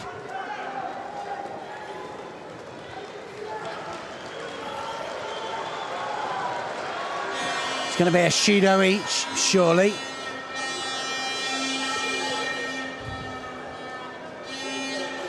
Just Margiani gets it. Yeah, just to block Kukolj's grips. He just held on that one side for a little bit too long without attacking. Now he's going to go for it here. Kukolj just looking for the Surigoshi. 1 minute 25 left.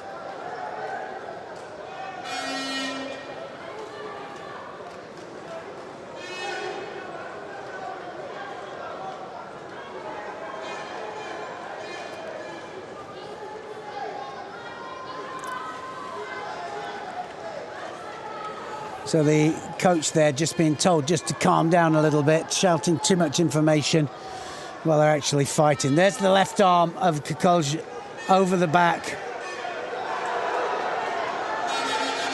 Ooh. Now then, what's it? Whose was that?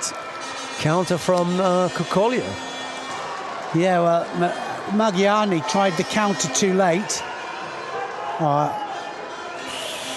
Wow, was it or not? Well, did he change direction with it? Has it gone up? It has gone up. Are they going to change it? No, they don't. So one each now. Kukolj gets that. Slightly different look, Wazari.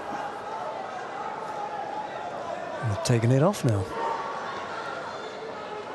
Well, that's good. I think it was off the ground. You know, personally, yeah. I thought it was off the ground. I'm trying not to get too confrontational, you know. Margiani's got it. Margiani throws him. Second one.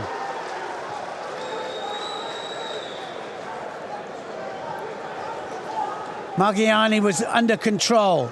Look at the pull down on that jacket there, on the back of the neck. Places him onto his back. Yeah, good shot. It was excellent shot. How many different positions can we see this from? It's brilliant. I love it. There's no doubting it by example 5, is there? No. And I think that's a nice thing that they've got that massive screen down at one end of the competition hall that everyone can see it.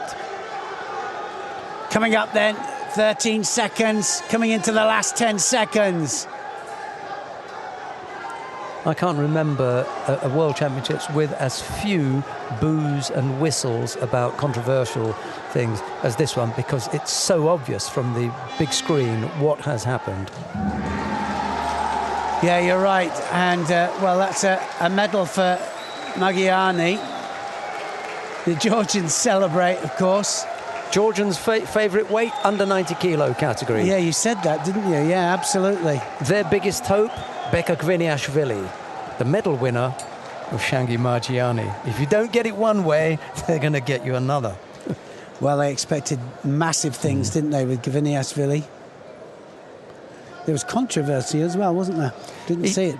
He's turned up trumps, hasn't he, Margiani? Because there's so much pride with the Georgians. You know, they just absolutely love judo like the Mongolians. And it means so much to them. And here, when their big hope, Beka, you know, blew out, Margiani's there to take up the slack. Yeah, doesn't he do it well? Margiani gets the medal. I bet when he lined up for the weigh-in, he didn't think that it was going to be that way around. Yeah, he certainly wouldn't have been one of the top picks, but there he is. He comes away with a medal. Alexander Kukolya has to settle for 5th place. So there won't be the dream finish for Serbia with gold and silver. They do have a man in the final. There won't even be, you know, the close second with 2 people on the podium. They're going to have to settle for the one. What they would be happy with is if that one is the gold medal. Absolutely. Here's the Uranagi. Look at the leg going in the inside there. Everybody will be doing that now. Everybody will say that's the new way to do it. Uranagi, look at the hands, just places him onto his side there. Such conviction there from Magyarni. And that, look at the right hand there on the collar of Kukolja. He just pulls down on that collar. This is the one he pulls back. But, well, I didn't think it was a score. There's the big score again. Takes him onto the points of his shoulders. Great change of direction there by Magyarni. Really. Great control. And look at the sleeve grip he's got there. He's not going to let go of that for anything.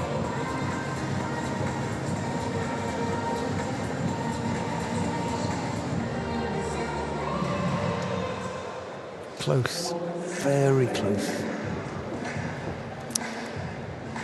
Well, we come now to the final of the under 90 kilo category. Mihail Skank of Slovenia faces Nemanja Majdov of Serbia. It'll be Skank in the white judogi, Majdov in blue. Skank, well, it would be, wouldn't it, absolutely an amazing gold medal for him. But it's going to be one of these guys, world champion. Majdov of Serbia has had an amazing run through. I don't know who's going to do it, really. It's, you know, whoever wins out of these two. I'm going to put my money on Nemanja Majdov, who from this morning was chatting with Paul Nelson about just how good he looked. And Paul Nelson also said that from what he'd seen, he liked the look of Nemanja Majdov. Vladimir Nutsabidze is the referee in the middle for this one. Here is Neil Adams with commentary.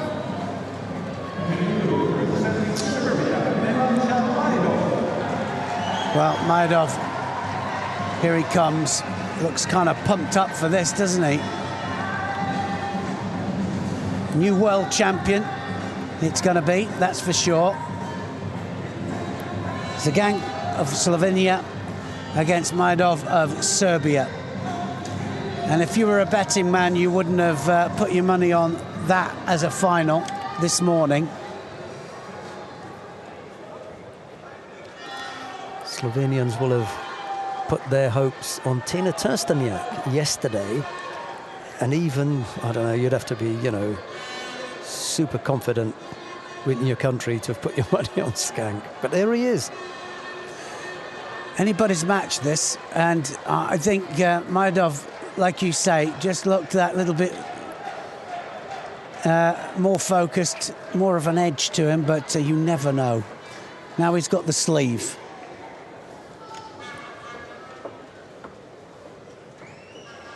They've got nothing to lose, these two. They can just take it to each other.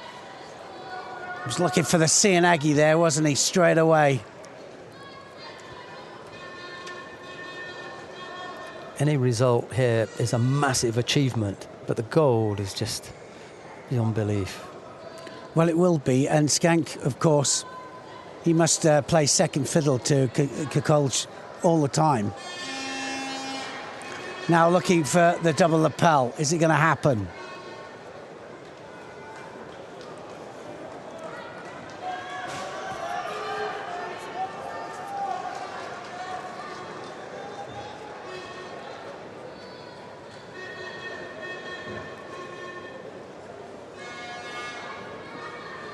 Well, the gripping, they've got all of their fingers taped up, but I bet they'll be aching in the morning, these two. Aching but happy. Still, neither one of them put a big attack in yet.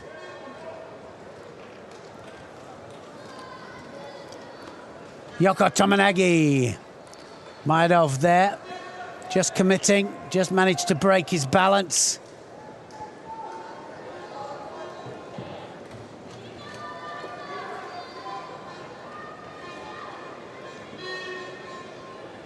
I think once that first half of the contest is out of the way, you'll see Maidov a step up a gear. That's been his modus in his previous contests. Get in there, get comfortable, find out about the grips, and then say, okay, from here, I know I've got 2 minutes in me, let's go. I'm wondering if they're both going to get it. Well, no, only Skank gets it for blocking out.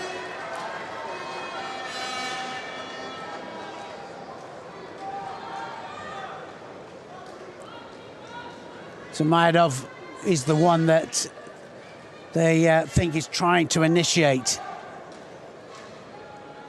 Thought he'd gone for the leg then.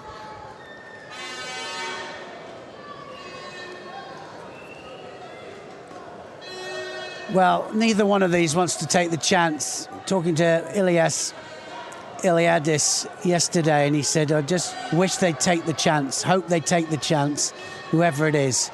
Drop Sianagi, no rotation. Maidov hasn't been able to break Skank down yet to find an opening and really threaten him. That's all credits Skank to having a good defence, but it's because he's not moving him.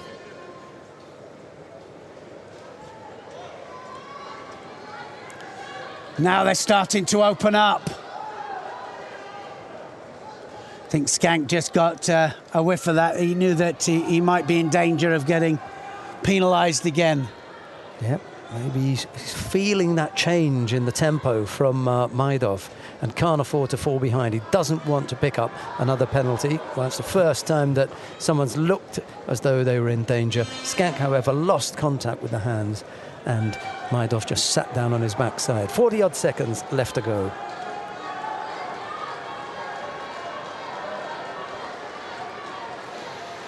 Yeah, it was a nice Kouchi, action-reaction at its best.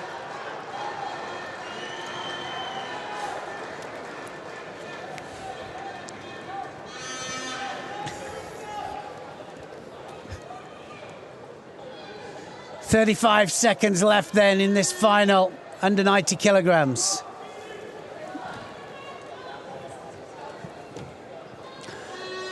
Makikomi this time from Skank, and now is that going to be? Is it across the face? Yeah. It was across the face. Already spotted by the referee.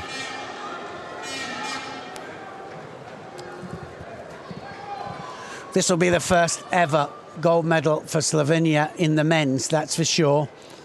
First ever for Serbia. Never before have they got a gold medal in the World Championships. The golden score.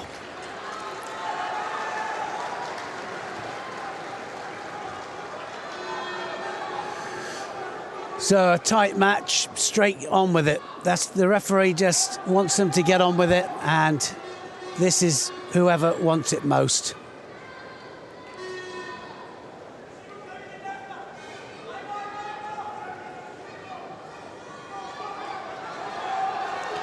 Now Maedov out the area.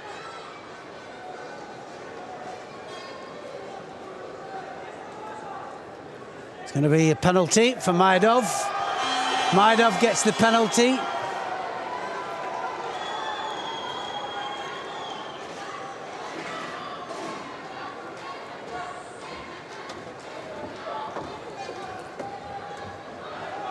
Now starting to open up.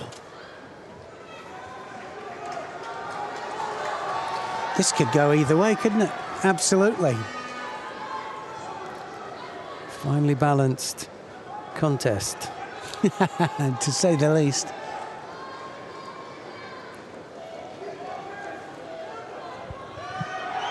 Oh, he ducked underneath. He ducked underneath. Referee, I'll stop this and he'll have a little look here. Video referee to see who actually initiated that duck under. Doesn't look happy about it, does he, Maedov? He knows where this one is going. Yeah, not so sure. I'm not sure who ducked under there, actually, to be quite honest.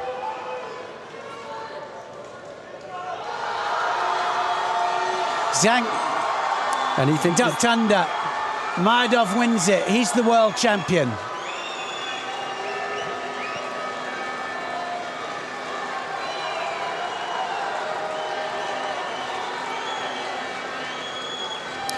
Well, we're lucky to have in the venue the big screen. We were talking about the whistles and the boos. We've got a few of them because they haven't seen the replay yet. Once the replay goes up, it becomes clear why the penalty's been given. They haven't done that yet. The two fighters are done. They're dusted. They're happy with it. Could have gone either way. They're having a nice conversation. They're okay. And it's when the fighter is in the middle and there's no controversy that the crowd kind of quiets and say, well, okay, they're okay with it, so why aren't we? But up on the big screen, they'll see it. And we'll show you at home too that last piece of action. We've got a few highlights from the contest, and then we'll be back with more medal matches.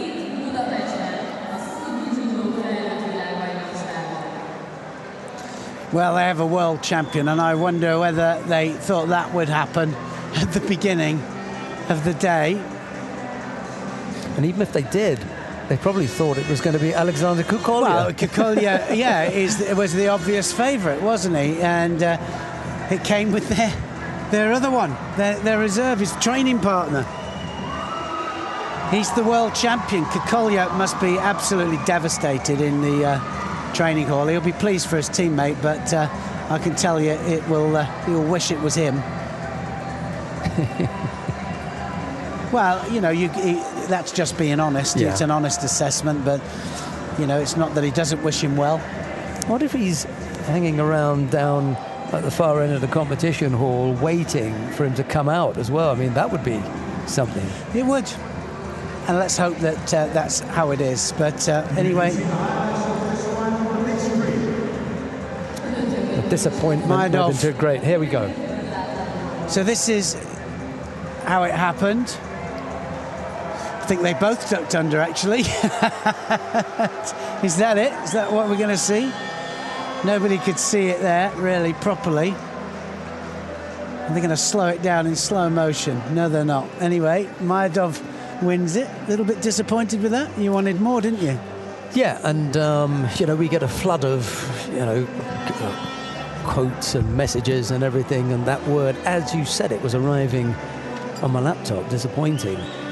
They were talking about the way that it ended, not the contest itself. It was finely balanced and everything, but that was not the way that anyone wanted to see that one go. Those are the rules. Neil, we've got the awarding ceremony for women in the under 70 kilo category. We'll come back to all those sorts of points in a moment, but let's take a look at the medal winners.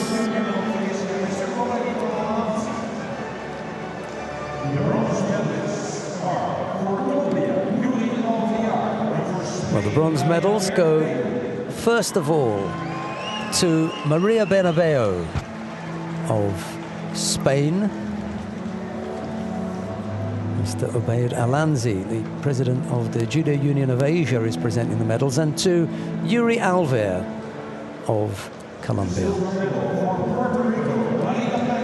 The silver medal goes to Maria Perez of Puerto Rico.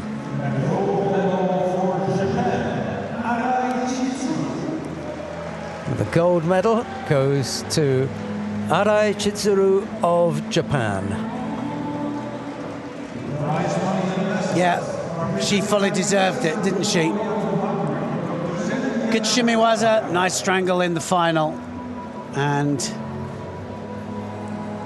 she had really nice upright judo all day. Her stance was incredible. That lady there, very special lady, Alvia, three-time world champion, like you said, a medal in every tournament, every world tournament that she's ever been in.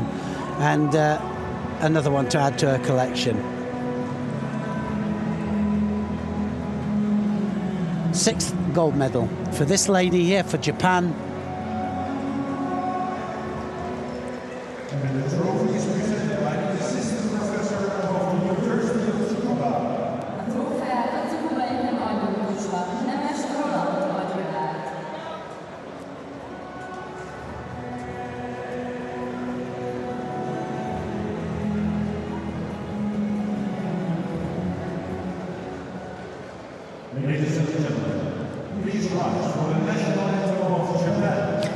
Now, the national anthem of Japan.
The bronze medals went to Alver of Colombia and Bernabeu of Spain. Silver medal went to Perez, and the gold medal went to Arai of Japan. After the family picture, we're going to be back with the first of the bronze medal contests in the under 78 kilo category.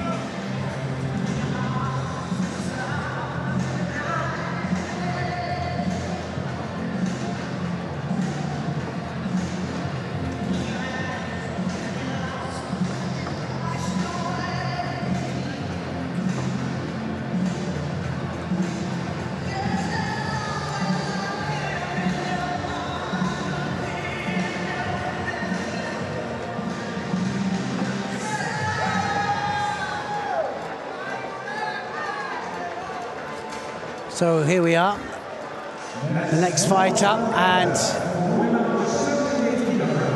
Mr. Jefferson Vieira, Brazil, refereeing, and well, some interesting faces there. These are the faces that we want to see. And the first of the competitors into the arena, Kaliema Antomachi of Cuba faces Sato Ruika of Japan. It's Antomarchi in the white judogi, Sato in blue.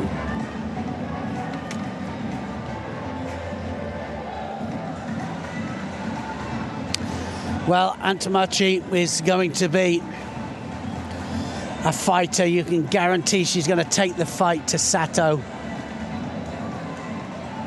Of course, we know that the Cuban machine, not as strong as it was, but still, here is Antomarchi fighting for a medal at the World Championships. Sato, totally different style here, because Antomarchi will be just blasting away and trying to go off the sleeves as well. Uchimata straight away from Sato.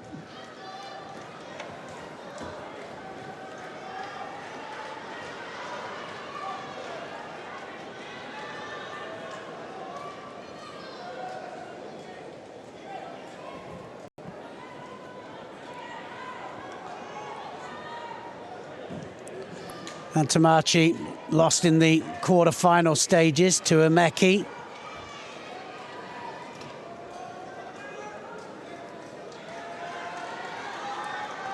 And then had to fight in her final repechage match Assunta Gaglione of Italy.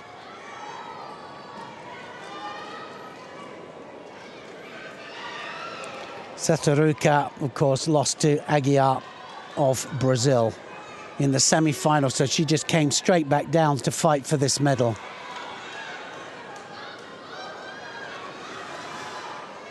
Now has the sleeves. She doesn't want to stay there, Antomarchi.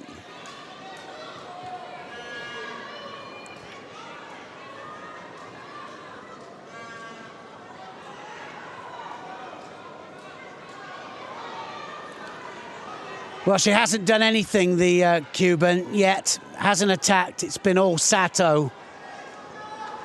Bird's eye view there from on top. There's the Seoinage. Oh, look at that. Tanio Toshi takes her back now. Antomarchi. She was waiting for that. And, well, Sato popped the hips across for the big Seir Toshi. Antomarchi stops it, grips around the waist, goes for the Uranages, and then Tanio Toshi there takes her over.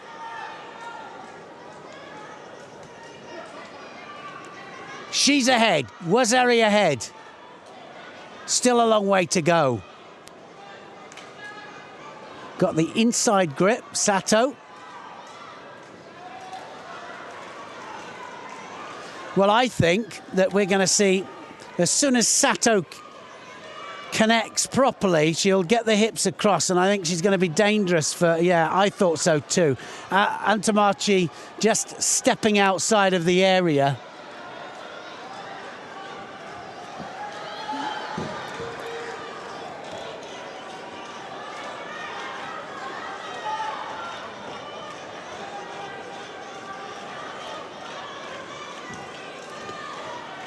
Wait for the next time she catches the sleeve. She'll keep on attacking all the time. She'll be relentless.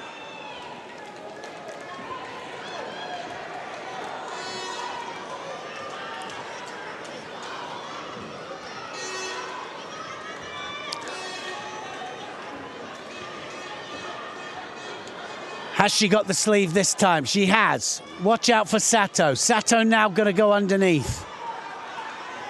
Antomarchi is definitely defending here. Just waiting for the counter.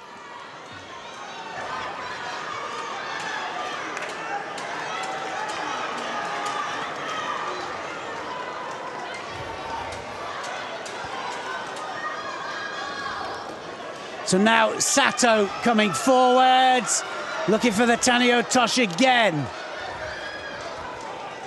Coming up to the last minute.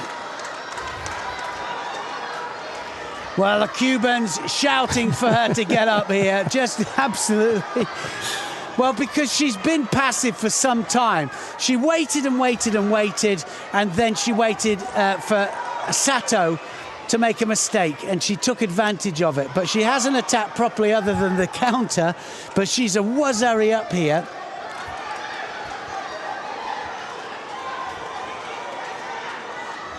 Sato looking for the big technique all the time.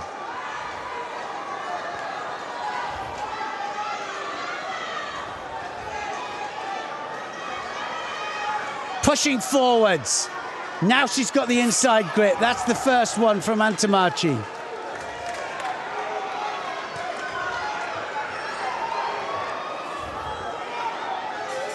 This one's getting away from Sato, I'm afraid. Well, she went all the way in, and of course she popped her hips through and just stayed there that little bit too long. Antamachi wrapped up round the back. Tanio Tosh, job done. 27 seconds. She'll burn another one here. That's got to be a penalty. Second one up to Antamachi. Is it enough time for Sato?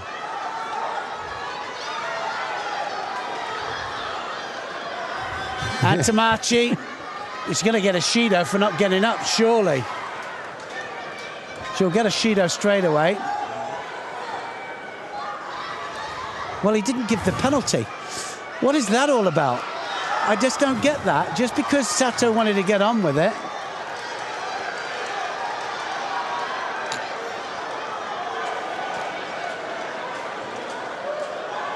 Sato's looking to fight her off the tatami, look. Yeah, well, what I don't understand is she's dropped 3 times, hasn't got the Shido for dropping, and now, well, there's only one Shido on there. She's been running away for a minute, if not longer. Stiff arm, just in there, 3 seconds to go. Sato can't believe it. And just no time now. Sato almost did herself a disservice there by trying to chase her. She should have been back to her start That's what point. I'm saying. She chased her so much that he didn't give the penalty. He was just about to give her a penalty. Because Sato's she's not on the same planet here. She's thinking, I've still got a chance here. Well, now Antamachi can just drop on her hands and knees. 1 second went there.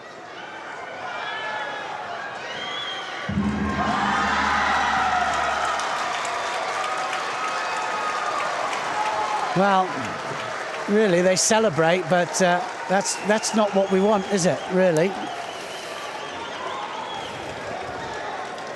You had a fighter for the last 35, 40 seconds, chasing another, wanting to engage and get involved in a fight.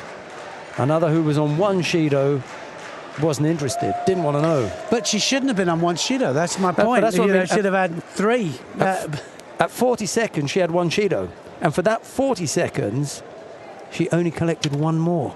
There was space in there for 3 or 4. If the way she was fighting, Shidos are given at the right time. And they didn't. No.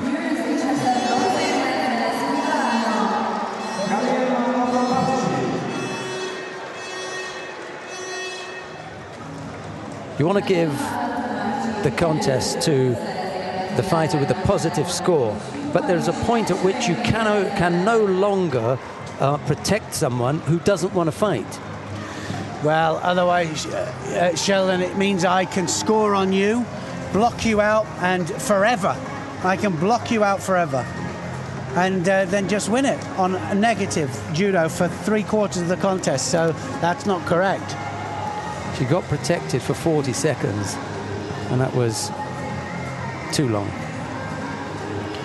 The score was good, and we're not saying anything about that. Antamachi is the medal winner. This is the score. This is the technique that led to it. Nice Tanio Toshi lands on her side there, and really good score. Stayed in there too long, didn't she, Sato? Bill, we've got 2 more contests to come.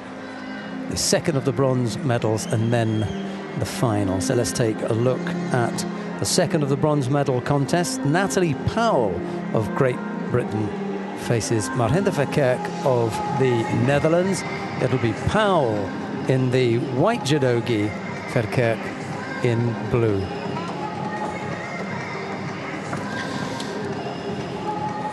Good shot of the Taniotoshi.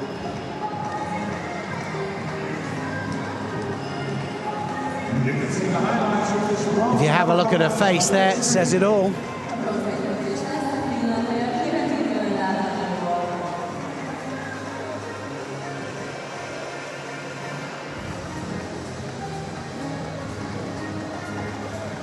Well, as usual and as always, the Cubans celebrate in style. That's little Mr. Lascaux there, the young boy, Daniel Lascaux's boy. Thanks for that. He says off he goes. Another autograph in his book. Natalie Powell of Great Britain in the white judogi to face Marginte Verkerk of the Netherlands in blue. Here is Neil. Natalie Powell, well, head-to-heads, look at that, 5-1 here for Verkerk against Natalie Powell, but this is for the third place in the World Championships. World rank number 3. She's worked her way up. Natalie Powell had a buy-through because of, obviously, she had the former world champion Chimeo that she would have had to have fought to get through to here, but Chimeo is injured. But Natalie Powell fully deserves this fight for third place at the World Championships. She has been one of the most consistent fighters on the world circuit. Natalie Powell of Great Britain coming out wearing white. Kate Howie there, following her out there, former world champion and Olympic silver medalist herself. Verkerk walks out. She's a former world champion, and Verkerk here is currently at the number 11 in the world ranking. So she lost to Umeki in the semi-final, Verkerk. She comes down to fight for third automatically. So they're both fresh. And just off the camera there, Martin Ahrens nearly wiped out the cameraman who was sitting right? backwards. Yeah. He couldn't see him.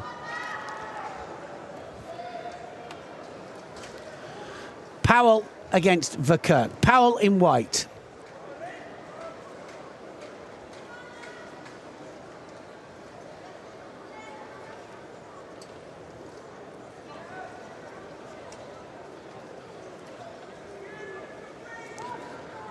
Left against right. Left-handed, extreme left-handed Powell. Wants that big left arm over the top. See an eggy attempt there from Verkerk. Powell. Is it on the neck or is it across the face? Across the face, I think.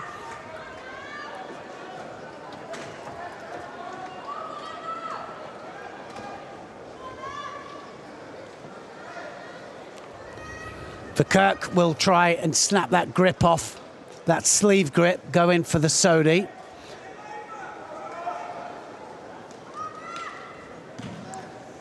Powell just managing to climb off that, and want to see it just stay in the area.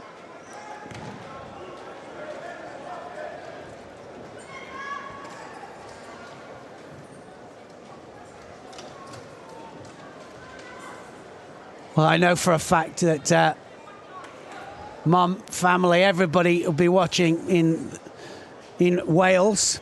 Everybody there, everybody supporting, everybody around the television. And high up in the stands is a lone Welsh dragon up there, the flag. That looked like a drop to me by Verkerk. Yeah, here it comes. Verkerk gets a Shido. Powell comes forwards.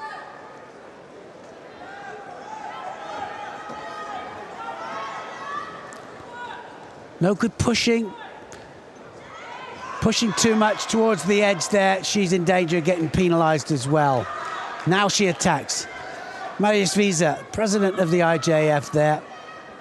That was enjoying good. his judo. Very relaxed, didn't he? That's good pressure from Powell, as long as she doesn't give the final push to the edge, but then you can't play with it from there. You have to let... Well, no. Yeah. Exactly like you've just said there. I thought that Verkerk walked out there, personally. I didn't think that was Powell at all. Yeah. She's done the right thing. That's drawn a second Shido. You play that game. Verkerk's played it a couple of times. Good pressure from Powell. Can she get Great Britain's second medal? Yeah, Jean-Jacques Rusco's seen that she's got hands on both sides. He's ready to give it. Finished, done. This will be interesting. I think they'll let it carry on. Yeah, you're right, though. It was just about to go there. 2 minutes, halfway through the contest. Verkerk of the Netherlands is rattled.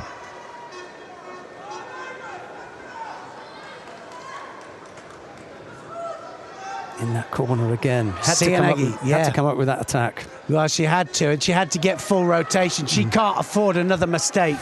No mistakes from Verkerk. Look at the amount of time left on the clock. 1:42 is plenty of time. Better if it's a score, of course. We want to see that. Looks focused to me, Powell. The only thing that has to happen now is Powell has to come back with some attack. She's shown some pressure. She really now has to come up with an attack. Yeah, needs to be the first one in here. Poor. That's another drop there from Verkerk, panicking. I think that's the last kind of chance she'll have on that, Verkerk. Powell, like you said, needs to be positive. Looking for the arm round the back. A little foot tap isn't enough. Well, it's got to be a full-on attack.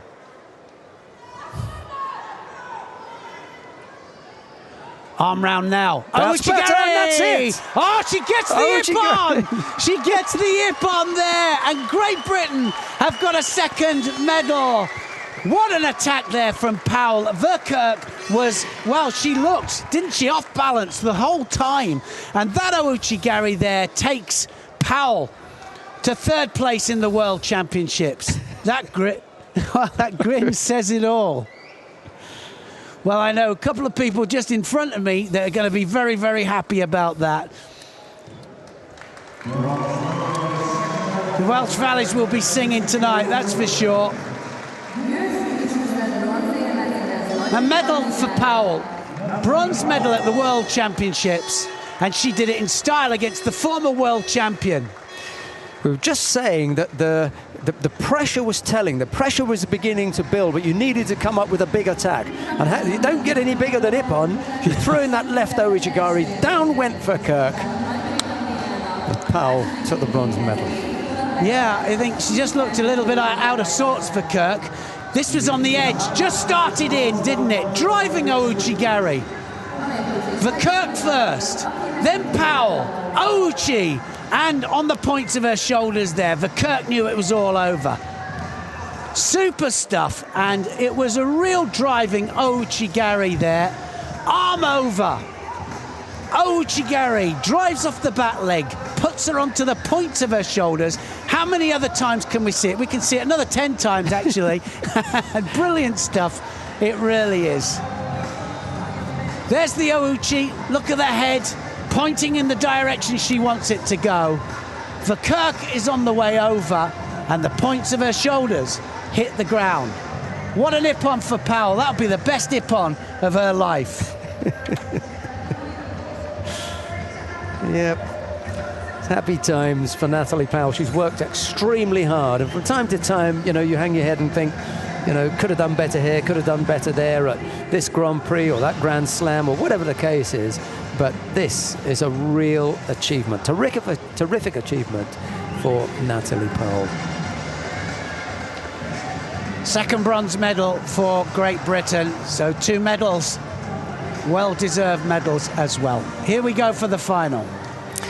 Coming up now, the final of the under 78 kilo category. The current world champion, Umeki Mami of Japan, faces the former world champion, Mayra Aguiar of Brazil. It'll be Umeki in the white judogi, Aguiar in blue. Yeah, this is going to be interesting, isn't it? Umeki going for her second world title. Aguiar going for hers too. But, well, we always said, didn't we, that Aguiar, as soon as you know, the situation came up and certain places vacated, that she would have the chance. It would be her chance. Yeah. Kayla Harrison, of course, she'll be watching this, wishing them all the best. But I know Kayla, and she'll be watching it, thinking, I wish I was in there with the lot of them.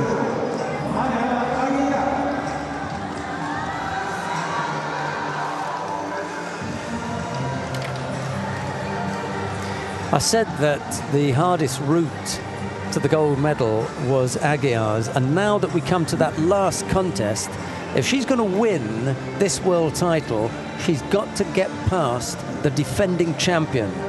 Only Agbegnenu has done that. And we're talking about the kind of concentration and the determination that the fighters have to bring, and Aguiar has looked like Agbegnenu. Yeah, the determination, you can see it and you can feel it. Kouchigari straight off the bat there from Aguiar.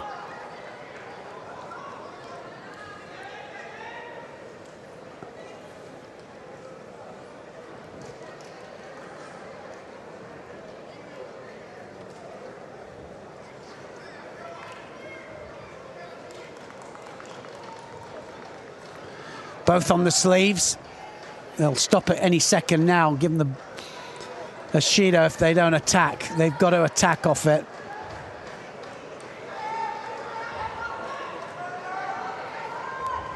Left to left. Aguiar almost countered her. They just have a little look. Have a look at them looking at that front leg there. Very, very tempting. You just want to go round the front leg to give it a go. But you'll have to make sure that all your weight is going forwards in order to throw it and collapse that leg. Meki gets the penalty.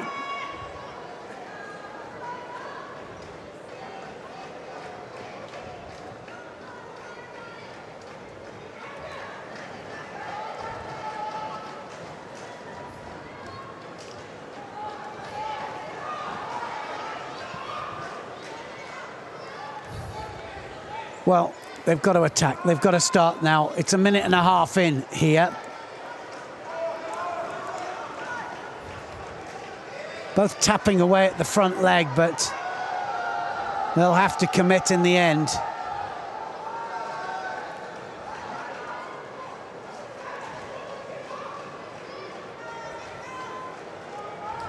Two Shido's going to be given now. Well, no, a second one to Meki. And Meki gets a second penalty there.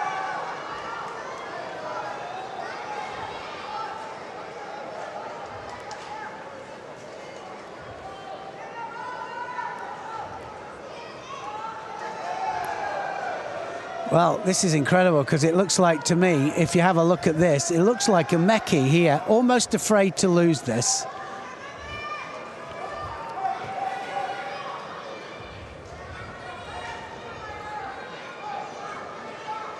Neither one really having attacked with a full-blooded attack. They don't want to do it. But it's a Meki that's having her grip dominated, and she's all over the place. It's a real struggle.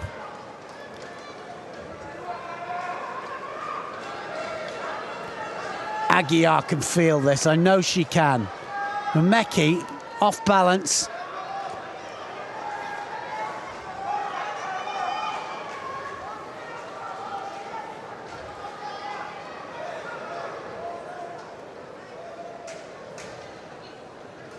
Clash with the hands in the face. Can't help it. It's just an accident.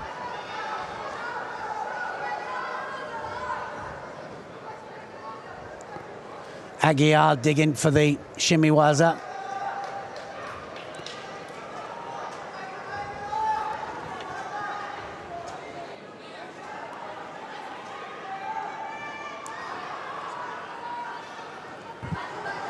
Just coming up then to the last minute. Last minute of the first 4 minutes. Left-handed grip by Aguiar. She has it. Now is she going to use it? She doesn't mind if they both go passive now. She just doesn't mind. She can play with the two Shidos that she has. And Meki, I have to say, hasn't looked anywhere near trying to throw Aguiar.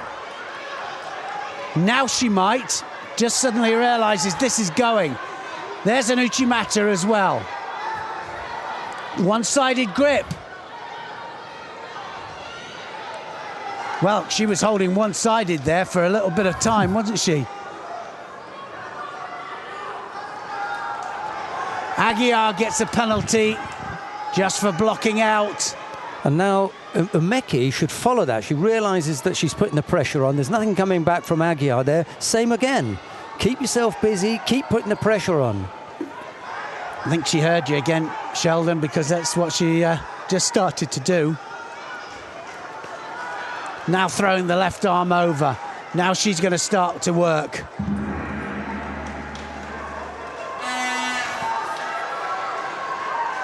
I don't get the impression, however, that Aguiar's tired. You know, she's gone 4 minutes. Meki has had to spend the last minute really stepping up. And Aguiar's just happy, like you say, look at the scoreboard, realise that if she can close things down, they'll both get penalised. Oh, and now she comes up. Yeah. Aguiar's the world champion. Kouchigari, that was it. Change of direction. The first time that she changed it to the other side, and she scores. 11 seconds into golden score, and Aguiar has regained her world title.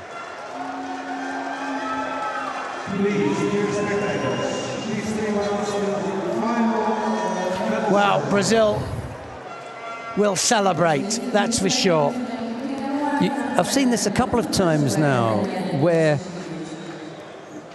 the fight gets stolen at the end. You know, you think it's going to go one way, everything it points in a particular direction, then all of a sudden somebody comes up with a big finish. This time it was Aguiar to finish off Umeki Mami.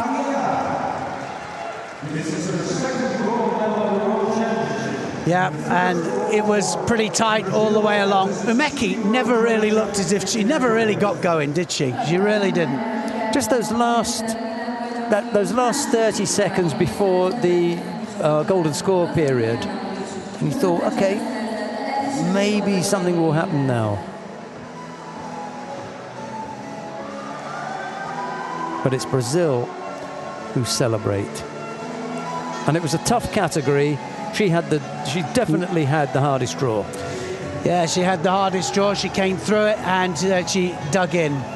It's a world title that's been won where there can be no questions about the route that Aguiar had to take and what she had to achieve to get there. It may not be, you know, the prettiest, but she beat everybody. There was the Kouchi look. That was beautifully taken, wasn't it? She just pulled in. Talk about action-reaction. Umeki went down, thundered down, actually. She switched from left to right, and that's what did it, actually. She'd gone left, left, left, one-dimensional all the way, switched it to the other side, and look what happens. Umeki went down. Umeki loses her world title. Aguiar gets her second world title, and that was beautifully taken.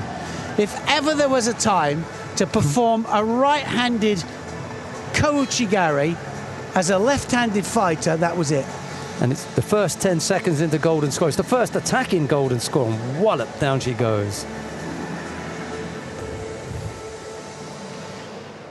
Well, we've got a couple of awarding ceremonies to bring to you, and the first of these is the men in the under 90 kilo category. We'll be back with a few highlights, and then we'll have the under 78 kilo category. But before we do that, let's take a look at the awarding ceremony for men in the under 90 kilo category.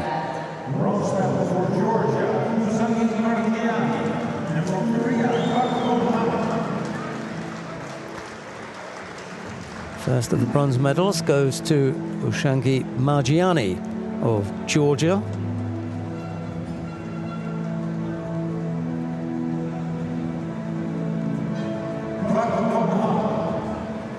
And then to Kwak Dong-han of the Republic of Korea.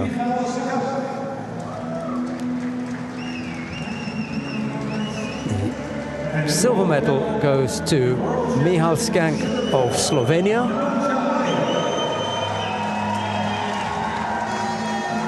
The gold medal goes to Nemanja Majdov of Serbia.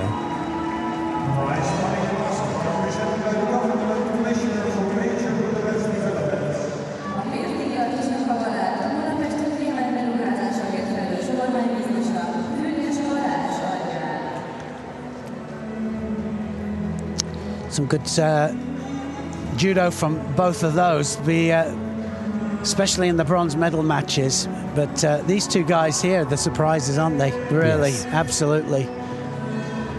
You wouldn't have put them second and first in the World Championships, but fully deserved. Absolutely. Amazing performances. Majdov is the world champion.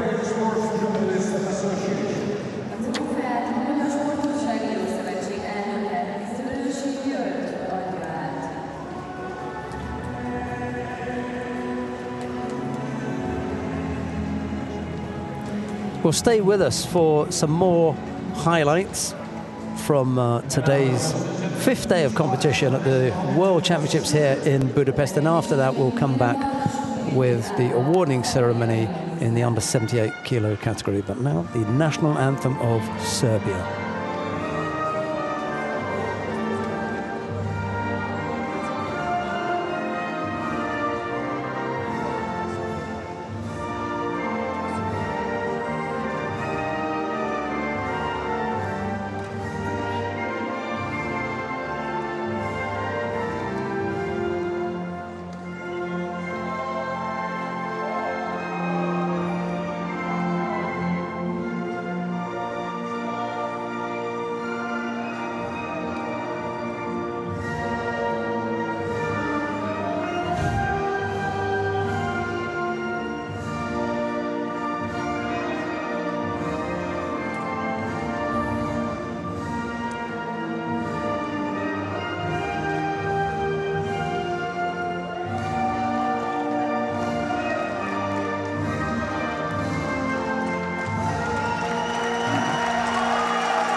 That's the winning quartet there.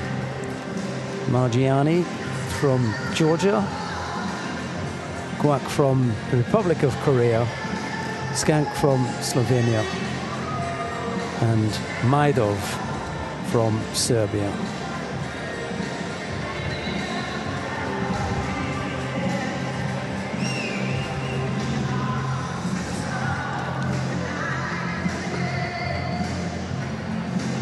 Well, I wish I was a betting man, betting on that one. Fantastic performance from him, and when I say that, it's by no means a slight on his achievement, because this is a really competitive category. Yeah, this, for men, the 81 and 90, I always think are difficult ones to get through. The depth of real quality is incredible. And then for the women, well, I go back to under 78 kilos. There's just so much in there. A couple of years ago, I may have said under 70, but right now, under 78. Right, here's some highlights, and we'll be back with you with the last of the awarding ceremonies. That'll be for the women in the under 78 kilo category. We'll be back.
We come now to the awarding ceremony for the women in the under 78 kilo category.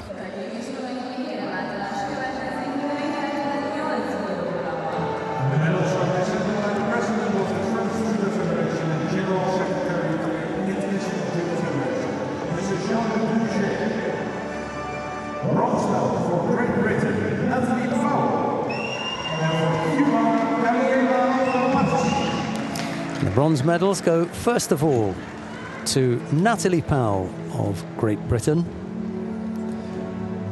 and then to Kaliema Antomachi of Cuba.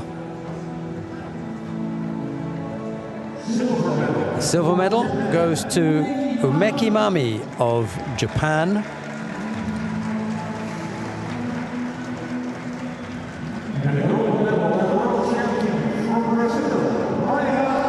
The gold medal goes to Mayra Aguiar of Brazil.